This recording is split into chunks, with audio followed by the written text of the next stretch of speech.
ਬੱਚਿਆਂ ਨੂੰ ਲੱਗਦਾ ਹੈ ਵੀ ਯਾਰ ਇੱਥੇ ਤਾਂ ਇੰਨਾ ਪੜ੍ਹ ਲਿਖ ਕੇ ਵੀ ਆ ਗਏ MBA ਵੀ ਕਰ ਲਈ ਤਾਂ ਜਾਂ ਹੋਰ ਕੈਟ ਦੇ ਟੈਸਟ ਕਲੀਅਰ ਕਰਕੇ ਵੀ ਆ ਗਏ, ਪਰ ਮਿਲਦਾ ਕੱਖ ਨਹੀਂ ਪਿਆ। ਪੇਰੈਂਟਸ ਵੀ ਚਾਹੁੰਦੇ ਨੇ ਵੀ ਜਿਹੜਾ ਇੱਥੇ 10-12 ਲੱਖ ਰੁਪਈਆ ਪੜ੍ਹਾਈ ਤੇ ਲਾਣਾ ਹੈ ਤੇ ਕਿਉਂ ਨਾ 15-16 ਲੱਖ 20 ਲੱਖ ਰੁਪਈਆ ਲਾ ਕੇ ਤੇ ਉਹਨੂੰ ਕੈਨੇਡਾ ਭੇਜ ਦਈਏ, ਇੰਗਲੈਂਡ ਭੇਜ ਦਈਏ ਤੇ ਆਸਟ੍ਰੇਲੀਆ ਭੇਜ ਦਈਏ। ਸਰਕਾਰੀ ਕਾਲਜਾਂ ਦੇ ਵਿੱਚ ਲੰਬਾ ਸਮਾਂ ਹੋ ਗਿਆ ਪੋਸਟਾਂ ਨਿਕਲੀਆਂ ਹੀ ਨਹੀਂ। कोई UGC ਦੀ ਗਾਈਡਲਾਈਨ ਹੋਊਗੀ, ਕੋਈ ਸੂਬਾ ਸਰਕਾਰ ਦੀ, ਕੋਈ ਕੇਂਦਰ ਸਰਕਾਰ ਦੀ, ਕੋਈ ਉਹਨਾਂ ਦੇ ਉੱਤੇ ਨਜ਼ਰ ਰੱਖਣ ਵਾਲਾ ਹੋਊਗਾ ਕਿ ਭਾਈ ਤੁਸੀਂ ਸ਼ੋਸ਼ਣ ਤਾਂ ਨਹੀਂ ਕਰਦੇ, ਤੁਸੀਂ ਲਾਇਬ੍ਰੇਰੀ 'ਚ ਕਿਤਾਬਾਂ ਮੰਗਵਾਉਂਦੇ ਹੋ, ਤੁਹਾਡੀ ਲੈਬੋਰਟਰੀ ਦੇ ਵਿੱਚ ਬੀਕਰ ਬੂਕਰ ਪੁਰਾਣੀ ਤਾਂ ਨਹੀਂ ਤੁਰੇ ਫਿਰਦੇ ਜੀ ਕਿ ਉਹ ਜਣੀ ਇੰਨੇ ਖੁਦ ਮੁਖਤਿਆਰ ਨੇ ਕਿ ਜੋ ਮਰਜ਼ੀ ਕਰੀ ਜਾਣ।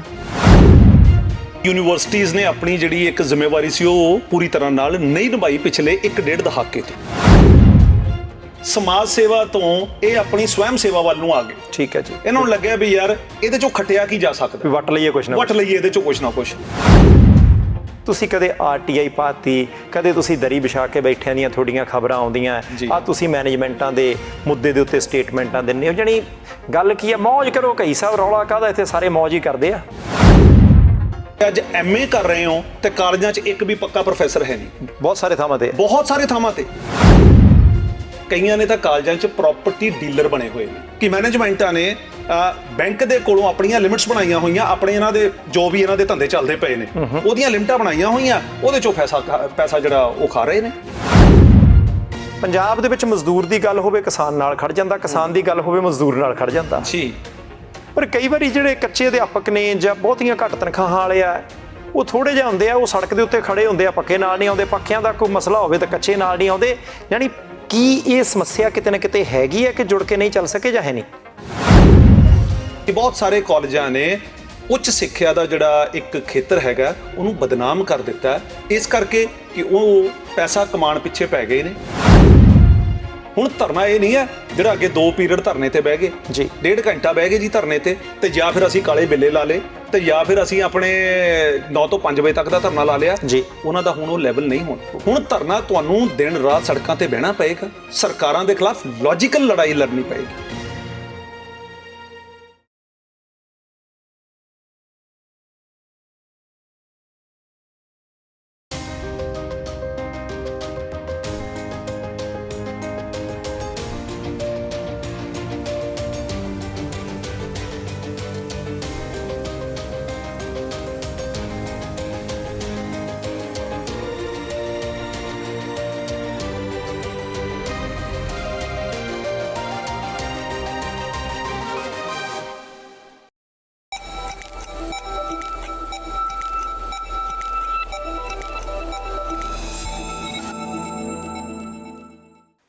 ਪੰਜਾਬ ਦੇ ਹਾਲਾਤ ਮੇਰੀ ਉਂਗਲੀ ਵਰਗੇ ਹੋਏ ਪਏ ਆ।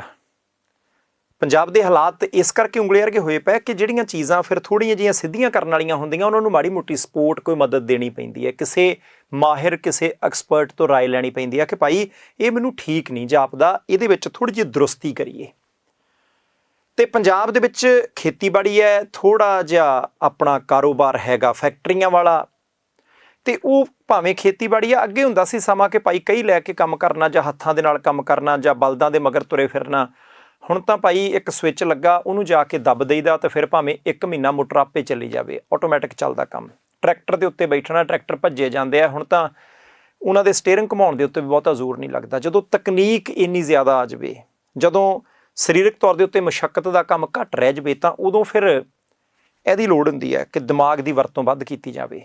ਦਿਮਾਗ ਦੀ ਵਰਤੋਂ ਵੱਧ ਉਦੋਂ ਹੋਣੀ ਹੈ ਜਦੋਂ ਪ੍ਰਾਇਮਰੀ ਸਕੂਲ 'ਚੋਂ, ਹਾਈ ਸਕੂਲ 'ਚੋਂ, ਸੀਨੀਅਰ ਸੈਕੰਡਰੀ ਸਕੂਲ 'ਚੋਂ ਪੜ੍ਹ ਕੇ ਸਾਡੇ ਪੰਜਾਬ ਦੇ ਬਹੁਤੇ ਬੱਚੇ ਬੱਚੀਆਂ, ਮੁੰਡੇ ਕੁੜੀਆਂ, ਗੱਭਰੂ ਮੁਟਿਆਰਾਂ ਜਿਹੜੀਆਂ ਨੇ ਉਹ ਕਾਲਜ, ਯੂਨੀਵਰਸਿਟੀਜ਼ ਉੱਥੇ ਜਾ ਕੇ ਪੜ੍ਹਾਈ ਕਰਨ, ਵੱਖ-ਵੱਖ ਖੇਤਰਾਂ ਦੇ ਵਿੱਚ ਜਾਣ, ਫੈਲ ਜਾਣ ਕਿਤੇ ਪੰਜਾਬ ਦੇ ਵਿੱਚ। ਸਾਨੂੰ ਵਾਤਾਵਰਣ 'ਤੇ ਲੋੜ ਹੋਵੇ, ਸਾਨੂੰ ਸਿੱਖਿਆ 'ਚ ਲੋੜ ਹੋਵੇ, ਸਾਨੂੰ ਸਿਹਤ ਸਿਸਟਮ ਦੇ ਵਿੱਚ ਕਿਤੇ ਲੋੜ ਹੋਵੇ, ਸਾਨੂੰ ਧਰਤੀ ਹੇਠਲੇ ਪਾਣੀ 'ਤੇ ਲੋੜ ਹੋਵੇ, ਸਾਨੂੰ ਕਿਸੇ ਪਾਸੇ ਵੀ ਲੋੜ ਹੋਵੇ। ਸਾਡੇ ਉਹ ਜਿਹੜੇ ਗੱਭਰੂ ਤੇ ਮੁਟਿਆਰਾਂ ਨੇ ਇੰਨੇ ਵਧੀਆ ਹੋਣ ਪੜ੍ਹ ਲਿਖ ਕੇ ਕਿ ਭਾਈ ਸਾਨੂੰ ਬਾਹਰੋਂ ਕਿਤੋਂ ਇੱਧਰ ਉੱਧਰ ਘੁੰਮਣ ਦੀ ਲੋੜ ਨਾ ਪਵੇ, ਸਾਡੇ ਕੋਲੇ ਘਰ ਦੇ ਹੀ ਵੈਦ ਹੋਣੇ ਚਾਹੀਦੇ ਆ ਸਾਰੀਆਂ ਬਿਮਾਰੀਆਂ ਦੇ। ਅੱਜ ਪ੍ਰੋਫੈਸਰ ਤਰੁਣ ਘਈ ਸਾਹਿਬ ਦੇ ਨਾਲ ਗੱਲਬਾਤ ਕਰਨੀ ਹੈ, ਕਿਉਂਕਿ ਜਿਹੜੇ ਕਾਲਜਾਂ ਤੇ ਯੂਨੀਵਰਸਿਟੀਆਂ ਦੇ ਵਿੱਚੋਂ ਅਸੀਂ ਉਹ ਬੰਦੇ ਕੱਢਣੇ ਆ ਪੜ੍ਹੇ ਲਿਖੇ ਵਧੀਆ ਤਰੀਕੇ ਦੇ ਨਾਲ ਕਿ ਭਾਈ ਤੁਸੀਂ ਸਮਾਜ ਦੇ ਵਿੱਚ ਵਿਚਰੋ। ਉਹਨਾਂ ਕਾਲਜਾਂ ਦੇ ਵਿੱਚ ਪੜ੍ਹਾਉਣ ਵਾਲੇ ਪ੍ਰੋਫੈਸਰ, ਸਾਡੇ ਐਸੋਸੀਏਟ ਪ੍ਰੋਫੈਸਰ, ਸਾਡੇ ਸਹਾਇਕ ਪ੍ਰੋਫੈਸਰ, ਸਾਡੇ ਲੈਕਚਰਰ ਸਾਹਿਬ ਜਿਹੜੇ ਨੇ, ਉਹਨਾਂ ਦਾ ਮਸਲਾ ਕੀ ਹੈ? ਅਧਿਆਪਕਾਂ ਦੀਆਂ ਜਥੇਬੰਦੀਆਂ ਕਿੱਥੇ ਖਲੋਤੀਆਂ ਨੇ? ਉਹਨਾਂ ਦੀ ਸੇਵਾ ਮੁਕਤੀ ਦਾ ਮਸਲਾ ਕਿੱਥੇ ਕੁ ਹੈ? ਸਰਕਾਰਾਂ ਕਿੱਥੇ ਕੁ ਨੇ? ਮੈਨੇਜਮੈਂਟ ਕਮੇਟੀਆਂ ਜਿਹੜੀਆਂ ਕਿ ਇਹਨਾਂ ਕਾਲਜਾਂ ਨੂੰ ਰਨ ਕਰਦੀਆਂ ਨੇ, ਉਹਨਾਂ ਦੇ ਮਸਲੇ ਕਿੱਥੇ ਨੇ? ਹਾਇਰ ਐਜੂਕੇਸ਼ਨ ਉੱਚ ਸਿੱਖਿਆ ਦੀ ਅੱਜ ਗੱਲਬਾਤ ਕਰਾਂਗੇ। ਕਈ ਸਾਹਿਬ ਸਵਾਗਤ ਹੈ। ਬਾਟ ਸਾਹਿਬ ਸਤਿ ਸ਼੍ਰੀ ਅਕਾਲ ਜੀ। ਠੀਕ ਠਾਕ। ਪ੍ਰਾਈਮ ਏਸ਼ੀਆ ਦੇ ਸਾਰੇ ਦਰਸ਼ਕਾਂ ਨੂੰ ਮੇਰੀ ਸਤਿ ਸ਼੍ਰੀ ਅਕਾਲ। ਸਤਿ ਸ਼੍ਰੀ ਅਕਾਲ ਜੀ। ਕਈ ਸਾਹਿਬ, ਸਭ ਤੋਂ ਪਹਿਲਾਂ ਤਾਂ ਇਹ ਦੱਸਿਓ ਕਿ ਕਿੰਨੇ ਕੁ ਸਾਲ ਹੋ ਗਿਆ ਕਾਲਜ ਦੇ ਵਿੱਚ ਪੜ੍ਹਾਉਂਦੇ ਆ? ਮੈਂ 2000 ਸਨ ਦੇ ਵਿੱਚ ਜੀ ਆਪਣਾ ਕੈਰੀਅਰ ਸ਼ੁਰੂ ਕੀਤਾ ਸੀਗਾ ਜੀ, ਔਰ ਸਮਝ ਲਓ ਵੀ 23 ਸਾਲ ਹੋ ਗਏ। ਸਨ 2000 ਦੇ ਵਿੱਚ ਮੈਂ ਉਦੋਂ ਕਾਲਜ ਪੜ੍ਹਦਾ ਸੀ ਜੀ, ਤੇ ਮੈਨੂੰ ਐਂ ਲੱਗਦਾ ਸੀ ਕਿ ਉਸ ਸਮੇਂ ਤੇ ਅੱਜ ਦੇ ਸਮੇਂ ਤਬਦੀਲੀ ਬੜੀ ਆ ਗਈ, ਤੇ ਮੈਨੂੰ ਐਂ ਵੀ ਲੱਗਦਾ ਕਿ 23 ਸਾਲ ਪਹਿਲਾਂ ਤਾਂ ਪੰਜਾਬ 'ਚ 4 ਕੀ ਯੂਨੀਵਰਸਿਟੀਆਂ ਹੋਣੀਆਂ ਜੀ, ਤੇ ਅੱਜ ਤਾਂ ਦਰਜਨਾਂ 'ਚ ਆ ਗਈਆਂ। ਬਿਲਕੁਲ ਜੀ। ਉਦੋਂ ਕਾਲਜ ਦੇ ਵਿੱਚ ਐਡਮਿਸ਼ਨ ਲੈਣਾ ਆਪਣੇ ਆਪ ਦੇ ਵਿੱਚ ਕਮਾਨ ਹੁੰਦਾ ਸੀ। ਬਿਲਕੁਲ ਸਹੀ ਕਹਿ ਰਹੇ ਅੱਜ ਕੁਝ ਹੋਰ ਹੋ ਗਿਆ। ਅੱਜ ਸਾਨੂੰ ਫੜ ਕੇ ਲਿਆਉਣੇ ਪੈਂਦੇ ਬੱਚੇ ਕਿ ਭਾਈ ਜੀ। ਤਬਦੀਲੀਆਂ ਆਈਆਂ। ਕਈ ਸਭ ਤੋਂ ਪਹਿਲਾਂ ਤਾਂ ਮੈਂ ਇਹ ਪੁੱਛਣਾ ਚਾਹੁੰਦਾ ਕਿ ਬੱਚਿਆਂ ਦਾ ਕਸੂਰ ਆਮ ਤੌਰ ਦੇ ਉੱਤੇ ਕੱਢਿਆ ਜਾਂਦਾ ਯਾਰ ਬੱਚੇ ਪੰਜਾਬ ਦੇ ਵਿੱਚ ਪੜ੍ਹ ਕੇ ਰਾਜ਼ੀ ਨਹੀਂ, ਬੱਚੇ ਹੁਣ ਹੱਥ ਲਾ ਕੇ ਰਾਜ਼ੀ ਨਹੀਂ, ਬੱਚੇ ਤਾਂ ਐਂ ਕਰਦੇ ਜਹਾਜ਼ ਭਾਲਦੇ ਆ ਜੀ। ਕਦੇ ਮੈਨੂੰ ਐਂ ਲੱਗਦਾ ਹੁੰਦਾ ਕਿ ਅਸੀਂ ਜਿਹੜੇ ਉਹਨਾਂ ਤੋਂ ਪਿਛਲੀ ਪੀੜ੍ਹੀ ਵਾਲੇ ਆ, ਸ਼ਾਇਦ ਅਸੀਂ ਉਹਨਾਂ ਨੂੰ ਠੀਕ ਵਾਤਾਵਰਣ ਨਹੀਂ ਦੇ ਸਕੇ ਜੀ, ਸ਼ਾਇਦ ਉਹਨਾਂ ਨੂੰ ਠੀਕ ਮਾਹੌਲ, ਠੀਕ ਸਾਧਨ, ਠੀਕ ਸਿਲੇਬਸ, ਠੀਕ ਟ੍ਰੇਨਿੰਗ ਜੀ, ਤੇ ਇੱਕ ਠੀਕ ਉਮੀਦ ਨਹੀਂ ਦੇ ਸਕੇ ਕਿ ਭਾਈ ਤੁਸੀਂ ਵਧੀਆ ਤਰੀਕੇ ਨਾਲ ਪੜ੍ਹੋ, ਤੁਹਾਡੀ ਕਿਤੇ ਨਾ ਕਿਤੇ ਸੈਟਲਮੈਂਟ ਹੋ ਜੂ। ਤੁਸੀਂ ਮੇਰੇ ਨਾਲ ਸਹਿਮਤ ਹੋ ਕੇ? ਸਹਿਮਤ। ਬਾਟ ਸਾਹਿਬ ਮੈਂ ਕੁਝ ਹੱਦ ਤੱਕ ਤੁਹਾਡੇ ਨਾਲ ਸਹਿਮਤ ਹਾਂ ਜੀ। ਇਸ ਤਰ੍ਹਾਂ ਹੈ ਕਿ ਪਿਛਲੇ 2 ਦਹਾਕਿਆਂ ਤੋਂ ਹੀ ਆਪਾਂ ਕਹਿ ਲਈਏ ਜੀ ਕਿ ਹਾਇਰ ਐਜੂਕੇਸ਼ਨ ਦਾ ਜਿਹੜਾ ਹਾਲ ਹੈ ਪੰਜਾਬ 'ਚ ਮਾੜਾ ਹੋਇਆ। ਵਿਦਿਆਰਥੀ ਜਿਹੜੇ ਆ ਆਮ ਸੁਣਨ ਨੂੰ ਮਿਲਦਾ ਵੀ ਵਿਦੇਸ਼ਾਂ ਵਿੱਚ ਭੱਜ ਰਹੇ ਨੇ।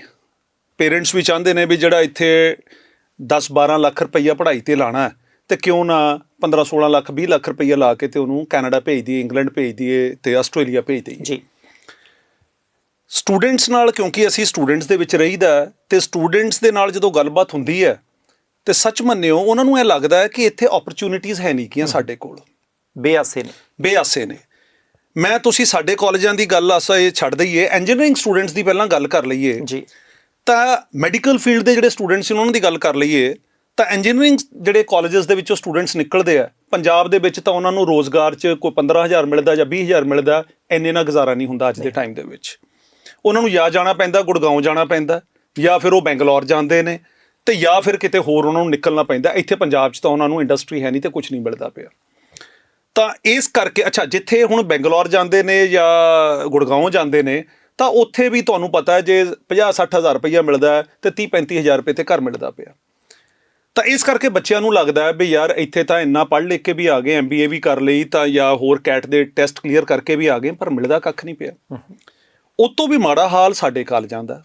ਜੇ ਮੈਂ ਆਪਣੇ ਪ੍ਰੋਫੈਸ਼ਨ ਦੀ ਹੀ ਗੱਲ ਕਰ ਲਾਂ ਤਾਂ ਇੱਕ ਬੱਚਾ ਗ੍ਰੈਜੂਏਸ਼ਨ ਤੋਂ ਬਾਅਦ ਪੋਸਟ ਗ੍ਰੈਜੂਏਸ਼ਨ ਕਰਦਾ, ਉਸ ਤੋਂ ਬਾਅਦ MPhil ਕਰਦਾ, ਉਸ ਤੋਂ ਬਾਅਦ UGC ਨੈਟ ਟੈਸਟ ਕਲੀਅਰ ਕਰਦਾ, ਉਸ ਤੋਂ ਬਾਅਦ PhD ਵੀ ਕਰ ਲੈਂਦਾ। ਲੰਬੀ ਘਾਲਣਾ ਜੀ, ਮਤਲਬ 24-25 ਸਾਲ ਆਮ ਉਮੂਮਨ ਹੋ ਜਾਂਦੇ। PhD ਕਰਦਾ ਤੇ 27 ਸਾਲ ਲਾ ਕੇ ਚੱਲੀਏ ਤਾਂ ਉਸ ਤੋਂ ਬਾਅਦ ਉਹ ਇੱਕ ਕਾਲਜ 'ਚ ਆ ਜਾਂਦਾ।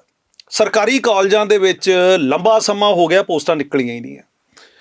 ਤਾਂ ਜੇ ਪ੍ਰਾਈਵੇਟ ਏਡਡ ਕਾਲਜਸ ਦੇ ਵਿੱਚ ਜਾਂ ਅਨਏਡਡ ਕਾਲਜਸ ਦੇ ਵਿੱਚੋਂ ਆਂਦਾ ਤਾਂ ਸੁਪਰੀਮ ਕੋਰਟ ਦੀ ਵੀ ਜਿਹੜੀ ਰੂਲਿੰਗ ਹੈ ਉਹ ਕਹਿੰਦੀ ਹੈ ਕਿ ਬੇਸਿਕ ਤਨਖਾਹ ਤੁਸੀਂ ਦੇਣੀ ਹੈ ਤੇ ਜਿਹੜਾ 6ਵਾਂ ਪੇ ਸਕੇਲ ਸੀ ਉਹ ਬੇਸਿਕ ਤਨਖਾਹ 21,600 ਦੀ ਗੱਲ ਕਰਦਾ, ਬੇਸਿਕ ਦੇਣੀ ਹੈ ਤੁਸੀਂ। ਤਾਂ ਜੇ ਤੁਸੀਂ ਪੰਜਾਬ ਦੇ ਕਾਲਜਾਂ 'ਚ ਇੱਕ ਸਰਵੇ ਕਰਵਾਓ ਤਾਂ ਅਮੂਮਨ ਆਮ ਤੁਹਾਨੂੰ 8,000 10,000 ਰੁਪਈਆ ਗੈਸਟ ਫੈਕਲਟੀ ਜਿਹੜਾ ਐਡਹੌਕ ਤੇ ਟੀਚਰ ਕੰਮ ਕਰ ਰਿਹਾ ਉਹਨੂੰ 8,000 10,000 12,000, ਕੋਈ ਵਿਰਲਾ ਕਾਲਜ ਹੈ ਜਿਹੜਾ 15-600 ਕਿਤੇ ਦਿੰਦਾ ਪਿਆ। ਠੀਕ ਹੈ, ਨਹੀਂ ਤਾਂ ਉਹਨਾਂ ਨੂੰ ਪੈਸੇ ਨਹੀਂ ਮਿਲਦੇ ਪਏ। PhD ਵਾਲੇ ਬੰਦੇ ਨੂੰ ਮੈਨੂੰ ਪਿੱਛੇ ਜੀ ਇੱਕ ਫੋਨ ਆਇਆ ਸਮਰਾਲੇ ਦੇ ਕੋਲ ਕਾਲਜ ਹੈ ਤੇ ਕਹਿੰਦਾ ਪ੍ਰੋਫੈਸਰ ਸਾਹਿਬ ਵੀ ਮੈਂ 35 ਕਿਲੋਮੀਟਰ ਮੋਟਰਸਾਈਕਲ ਰੋਜ਼ ਚਲਾ ਕੇ ਆਉਣਾ ਤੇ 2500 ਰੁਪਈਆ ਮੇਰਾ ਤੇਲ ਲੱਗ ਜਾਂਦਾ ਤੇ ਮੈਨੂੰ ਕਹਿੰਦਾ ਜੀ ਹਾਲ ਬੜੇ ਮਾੜੇ ਨੇ ਤੇ ਕਈ ਸਾਹਿਬ ਕੁਛ ਇਹਦਾ ਹੋ ਸਕਦਾ। ਤਾਂ ਮੈਂ ਕਿਹਾ ਬਈ ਪ੍ਰੋਫੈਸਰ ਸਾਹਿਬ 21,600 'ਚੋਂ ਇਹਦਾ ਮਤਲਬ 18,000 ਬਚ ਜਾਂਦਾ। ਕਹਿੰਦਾ ਜੀ 21,600 ਤਾਂ ਦਿੰਦਾ ਹੀ ਨਹੀਂ, ਕਹਿੰਦਾ 11,000 ਰੁਪਈਆ ਦਿੰਦੇ ਆ ਤੇ 9500 ਰੁਪਈਆ ਬਚਦਾ। ਕਹਿੰਦਾ ਮੈਂ PhD ਹੈ ਜੀ, 8 ਸਾਲ ਹੋ ਗਏ ਮੈਨੂੰ PhD ਕੀਤੇ ਨੂੰ ਵੀ। ਉਸ ਮੁੰਡੇ ਨੂੰ ਪਰਮਾਨੈਂਟ ਪੋਸਟ ਤੇ ਲੱਗਿਆ, ਉਹ ਕੋਈ ਐਡਹੌਕ ਵੀ ਨਹੀਂ ਹੈ, ਪਰਮਾਨੈਂਟ ਪੋਸਟ ਤੇ ਲੱਗਿਆ ਹੋਇਆ। ਸਾਈਨ ਵੱਧਤੇ ਹੁੰਦੇ ਹੋਣੇ, ਸਾਈਨ ਵੀ ਉਹਨੇ 11,000 ਤੇ ਜੀ। ਸਾਈਨ ਵੀ 11,000 ਤੇ ਹੈ। ਇਹ ਕਿਉਂਕਿ ਜਿਹੜੀਆਂ ਯੂਨੀਵਰਸਿਟੀਜ਼ ਨੇ ਜੀ, ਚਾਹੇ ਉਹ ਗੁਰੂ ਨਾਨਕ ਦੇਵ ਯੂਨੀਵਰਸਿਟੀ ਹੈ, ਚਾਹੇ ਉਹ ਪੰਜਾਬੀ ਯੂਨੀਵਰਸਿਟੀ ਪਟਿਆਲਾ ਹੈ ਤੇ ਚਾਹੇ ਉਹ ਤੁਹਾਡੀ ਪੰਜਾਬ ਯੂਨੀਵਰਸਿਟੀ ਚੰਡੀਗੜ੍ਹ ਹੈ ਜੀ, ਇਹਨਾਂ ਯੂਨੀਵਰਸਿਟੀਜ਼ ਦਾ ਕੰਮ ਹੈ ਕਿ ਇਹਨਾਂ ਨੂੰ ਰੈਗੂਲੇਟ ਕਰਨਾ ਪ੍ਰੋਪਰਲੀ। ਇਹਨਾਂ ਨੇ ਟਾਈਮ ਟੂ ਟਾਈਮ ਆ ਕੇ ਚੈੱਕਸ ਕਰਨੇ, ਇਹਨਾਂ ਨੇ ਆ ਕੇ ਇਨਸਪੈਕਸ਼ਨਸ ਕਰਨੀਆਂ। ਕੋਈ ਇਨਸਪੈਕਸ਼ਨਸ ਨਹੀਂ ਹੋਈਆਂ। 16 ਸਾਲ ਹੋ ਗਏ ਅਸੀਂ ਤਿੰਨੋਂ ਯੂਨੀਵਰਸਿਟੀਜ਼ ਦੇ ਵੀਸੀ ਨੂੰ ਹੁਣ ਮਿਲ ਕੇ ਆਏ ਆ ਆਪਣੀ ਜਥੇਬੰਦੀ ਵੱਲੋਂ, ਔਰ ਉਹਨਾਂ ਨੂੰ ਕਿਹਾ ਜੀ ਤੁਹਾਡੇ ਕੈਲੰਡਰ ਦੇ ਵਿੱਚ ਲਿਖਿਆ, ਅਸੀਂ ਨਹੀਂ ਕਹਿ ਰਹੇ, ਤੁਹਾਡੇ ਕੈਲੰਡਰ ਕਹਿੰਦੇ ਨੇ ਕਿ ਬਈ ਤੁਸੀਂ ਹਰ 4 ਸਾਲ ਬਾਅਦ ਇੱਕ ਪੀਰੀਓਡਿਕ ਇਨਸਪੈਕਸ਼ਨ ਕਰਨੀ ਹੈ। ਠੀਕ ਹੈ, ਤੁਸੀਂ ਕਿਉਂ ਨਹੀਂ ਕਰ ਰਹੇ? ਜਦੋਂ ਪੀਰੀਓਡਿਕ ਇਨਸਪੈਕਸ਼ਨ ਹੋਏਗੀ ਤਾਂ ਕਾਲਜ ਦਾ ਇਨਫਰਾਸਟ੍ਰਕਚਰ ਵੀ ਚੈੱਕ ਹੋਏਗਾ, ਟੀਚਰਾਂ ਦੀਆਂ ਤਨਖਾਹਾਂ ਵੀ ਚੈੱਕ ਹੋਣਗੀਆਂ, ਸਰਵਿਸ ਬੁੱਕ ਵੀ ਚੈੱਕ ਹੋਏਗੀ, ਕਾਲਜਾਂ ਦੀਆਂ ਬੈਲੈਂਸ ਸ਼ੀਟਾਂ ਵੀ ਚੈੱਕ ਹੋਣਗੀਆਂ। ਇਹ ਕਿਉਂ ਨਹੀਂ ਹੋਈਆਂ? ਕਿ ਕੋਈ ਆਪਸ ਦੇ ਵਿੱਚ ਇਹਨਾਂ ਦਾ ਘਾਲ-ਮੇਲ ਹੈਗਾ? ਕਿਉਂ ਨਹੀਂ ਹੋਈਆਂ ਇਹ ਗੱਲਾਂ? ਤੇ ਜਿਹਦੇ ਕਰਕੇ ਕਿ ਜਦੋਂ ਸਾਡਾ ਵਿਦਿਆਰਥੀ ਕਲਾਸਾਂ 'ਚ ਦੇਖਦਾ ਕਿ ਯਾਰ ਮੇਰੇ ਪ੍ਰੋਫੈਸਰ ਨੂੰ ਤਾਂ ਮਿਲਦਾ 9500 ਰੁਪਈਆ ਜੀ, ਤੇ ਮੈਂ ਐਮਏ ਕਰਕੇ ਤੇ ਫਿਰ ਬਾਅਦ 'ਚ ਐਮਫਿਲ ਕਰਾਂ ਤੇ ਯੂਜੀਸੀ ਨੈਟ ਕਲੀਅਰ ਕਰਾਂ ਤੇ ਫਿਰ ਮੈਂ ਪੀਐਚਡੀ ਕਰਾਂ ਤੇ ਰੁਪਈਆ ਮਿਲਣਾ ਮੈਨੂੰ 9500। ਤਾਂ ਇਸ ਕਰਕੇ ਜਿਹੜੀ ਸਾਡੀ ਫਿਊਚਰ ਜਨਰੇਸ਼ਨ ਹੈ ਉਹਨੂੰ ਲੱਗਦਾ ਹੈ ਕਿ ਯਾਰ ਇੱਥੇ ਮੇਰਾ ਕੋਈ ਫਿਊਚਰ ਹੈ ਨਹੀਂ। ਅੱਛਾ ਕਈ ਸਾਹਿਬ, ਮੈਂ ਹੈਰਾਨ ਆ ਇਸ ਗੱਲ ਤੋਂ, ਜਿੱਦਾਂ ਤੁਸੀਂ ਦੱਸਿਆ ਬਹੁਤੀਆਂ ਗੱਲਾਂ ਮੈਨੂੰ ਥੋੜ੍ਹੀਆਂ ਪਤਾ, ਪਰ ਜਿਸ ਤਰੀਕੇ ਨਾਲ ਤੁਸੀਂ ਸਮਝਿਆ, ਆਮ ਤੌਰ ਤੇ ਹੁੰਦਾ ਸੀ ਕਿ ਅੱਗੇ ਨਾ ਜਮਾਤ ਦੇ ਵਿੱਚ ਬੱਚਿਆਂ ਦੇ ਹੱਥ ਖੜੇ ਕਰਾਉਣੇ, ਪੁੱਤ ਧੀਓ ਤੁਸੀਂ ਕੀ ਬਣਨਾ? ਅਸੀਂ ਟੀਚਰ ਬਣਨਾ। ਤੇ ਹੁਣ ਜਦੋਂ ਅਗਲਾ ਕਹੂਗਾ ਯਾਰ ਟੀਚਰ ਦੀ ਤਾਂ ਆਪਦੀ ਰੋਟੀ ਪੂਰੀ ਨਹੀਂ ਹੁੰਦੀ, ਮੈਂ ਟੀਚਰ ਕਿਉਂ ਬਣਨਾ? ਬਿਲਕੁਲ ਠੀਕ, ਇੱਕ ਤਰਾਸਦੀ ਹੈ ਸਾਡੀ। ਮੈਂ ਪ੍ਰਾਈਮ ਏਸ਼ੀਆ ਟੀਵੀ ਦੇ ਪਰਿਵਾਰ ਦੇ ਮੈਂਬਰਾਂ ਨੂੰ ਦੱਸ ਦੇਣਾ ਚਾਹੁੰਦਾ ਕਿ ਪ੍ਰੋਫੈਸਰ ਤਰੁਣ ਘਈ ਸਾਹਿਬ ਦੇ ਨਾਲ ਸਾਡੀ ਗੱਲਬਾਤ ਹੋ ਰਹੀ ਹੈ। ਇਹ ਬਹੁਤ ਸੰਜੀਦਾ ਵਿਸ਼ਾ, ਜਦੋਂ ਅਸੀਂ ਚਲਾਵੇਂ ਵਿਸ਼ਿਆਂ ਦੇ ਉੱਤੇ ਗੱਲਬਾਤ ਕਰਦੇ ਹਾਂ, ਰਾਜਨੀਤੀ ਚੈਨਿਆਂ ਨੂੰ ਆਹ ਕਹਿਤਾ, ਉਹਦੇ ਵਿੱਚ ਸਵਾਦ ਹੁੰਦਾ, ਪਰ ਇਹ ਪੰਜਾਬ ਦੀ ਭਵਿੱਖ ਦੀ ਜ਼ਮੀਨ ਨੂੰ ਆਪਾਂ ਡੂੰਘੀ ਗੁੱਡਣਾ। ਅੱਜ ਡੂੰਘੀ ਗੁੱਡਾਂਗੇ, ਉਹਦੇ ਵਿੱਚ ਫਸਲ ਬੀਜਾਂਗੇ ਤਾਂ ਫਿਰ ਉਹਦਾ ਬੂਟਾ ਵੱਡਾ ਹੋਊਗਾ ਤੇ ਫਿਰ ਮਾੜੀ ਮੋਟੀ ਕਿਤੇ ਫਲ ਦੀ ਆਸ ਜਿਹੜੀ ਕੀਤੀ ਜਾ ਸਕਦੀ ਹੈ। ਬੱਚੇ ਸਾਡੇ ਕਾਲਜਾਂ ਦੇ ਵਿੱਚ ਜੇ ਆਉਂਦੇ ਆ, ਜੇ ਨਹੀਂ ਆਉਂਦੇ ਤਾਂ ਕਿਉਂ ਨਹੀਂ ਆਉਂਦੇ, ਜੇ ਆਉਂਦੇ ਆ ਤਾਂ ਉਹਨਾਂ ਨੂੰ ਸਿਸਟਮ ਕਿੱਦਾਂ ਦਾ ਮਿਲਦਾ ਤੇ ਉਹਦੇ ਪਿੱਛੇ ਕਿਹਦਾ ਰੋਲ ਹੈ ਕਿ ਭਾਈ ਉਹਨੇ ਰੋਲ ਕੇ ਰੱਖ ਦਿੱਤੇ ਪੰਜਾਬ ਦੇ ਬੱਚੇ। ਕਈ ਸਾਹਿਬ, ਮੈਂ ਇੱਕ ਚੀਜ਼ ਹੋਰ ਜਿਹੜੀ ਕਿ ਆਮ ਲੋਕਾਂ ਦੇ ਮਨਾਂ ਦਾ ਸਵਾਲ ਹੈ ਜੀ, ਮੈਨੂੰ ਇਹ ਲੱਗਦਾ ਸੀ ਕਿ ਅਧਿਆਪਕ ਹੁੰਦਾ। ਸਾਡੇ ਸਕੂਲਾਂ ਦੇ ਵਿੱਚ ਵੀ ਇਹੀ ਹੋਇਆ। ਇਹ ਜੀ 6432 ਵਾਲੇ ਅਧਿਆਪਕ ਹੈ, ਇਹ 9638 ਵਾਲੇ ਅਧਿਆਪਕ ਹੈ, ਜਾਣੀ ਇੰਨੇ ਤਰ੍ਹਾਂ ਦੇ ਅਧਿਆਪਕ ਭਰਤੀ ਕਰ ਲੈ ਜੀ ਕਿ ਅਧਿਆਪਕਾਂ ਨੂੰ ਵੀ ਚੇਤਾ ਭੁੱਲਣ ਲੱਗ ਪਿਆ ਕਿ ਅਸੀਂ ਕਿਹੜੀ ਕੈਟਾਗਰੀ ਦੇ ਅਧਿਆਪਕ ਹਾਂ, ਜਦ ਕਿ ਟੀਚਰ ਤਾਂ ਟੀਚਰ ਹੈ। ਬਿਲਕੁਲ ਠੀਕ ਹੈ। ਇਸੇ ਤਰੀਕੇ ਹੁਣ ਕਾਲਜਾਂ ਦੇ ਵਿੱਚ ਵੀ ਮੈਂ ਕਈ ਸ਼ਬਦ ਸੁਣਦਾ ਹੁੰਦਾ, ਗੈਸਟ ਫੈਕਲਟੀ, ਪਤਾ ਨਹੀਂ ਇੱਕ ਵਾਰੀ ਐਡਹੌਕ ਸੀ, ਇੱਕ ਵਾਰੀ 99 ਦਿਨਾਂ ਵਾਲੀਆਂ ਜਥੇਬੰਦੀਆਂ ਸੀ, ਕੱਚੇ ਪੱਕੇ ਅੱਧੇ ਕੱਚੇ। ਜਾਣੀ ਜੇ ਮੈਂ ਤੁਹਾਡੇ ਤੋਂ ਪੁੱਛਣਾ ਹੋਵੇ ਕਿ ਉਹ ਕਿਹੜੇ ਕੁ ਸਮੇਂ ਸੀ ਜਦੋਂ ਟੀਚਰਾਂ ਦੇ ਵਿੱਚ ਵੀ ਇਦਾਂ ਤੋੜ ਵਿਛੋੜਾ, ਪ੍ਰੋਫੈਸਰਾਂ ਲੈਕਚਰਾਰਾਂ ਦੇ ਵਿੱਚ ਵੀ ਵੰਡੀਆਂ ਪਾ ਦਿੱਤੀਆਂ ਗਈਆਂ? ਕਿਉਂਕਿ ਕਈ ਕਾਲਜਾਂ ਦੇ ਵਿੱਚ ਜਾਣ ਦਾ ਮੌਕਾ ਮਿਲਦਾ ਤੇ ਉੱਥੇ ਮੈਂ ਦੇਖਿਆ ਗਰੁੱਪ ਵੀ ਵੱਖਰੇ ਹੁੰਦੇ ਆ ਕਿ ਪੱਕੇ ਇੱਕ ਪਾਸੇ ਬੈਠੇ ਆ, ਕੱਚੇ ਇੱਕ ਪਾਸੇ ਬੈਠੇ ਆ।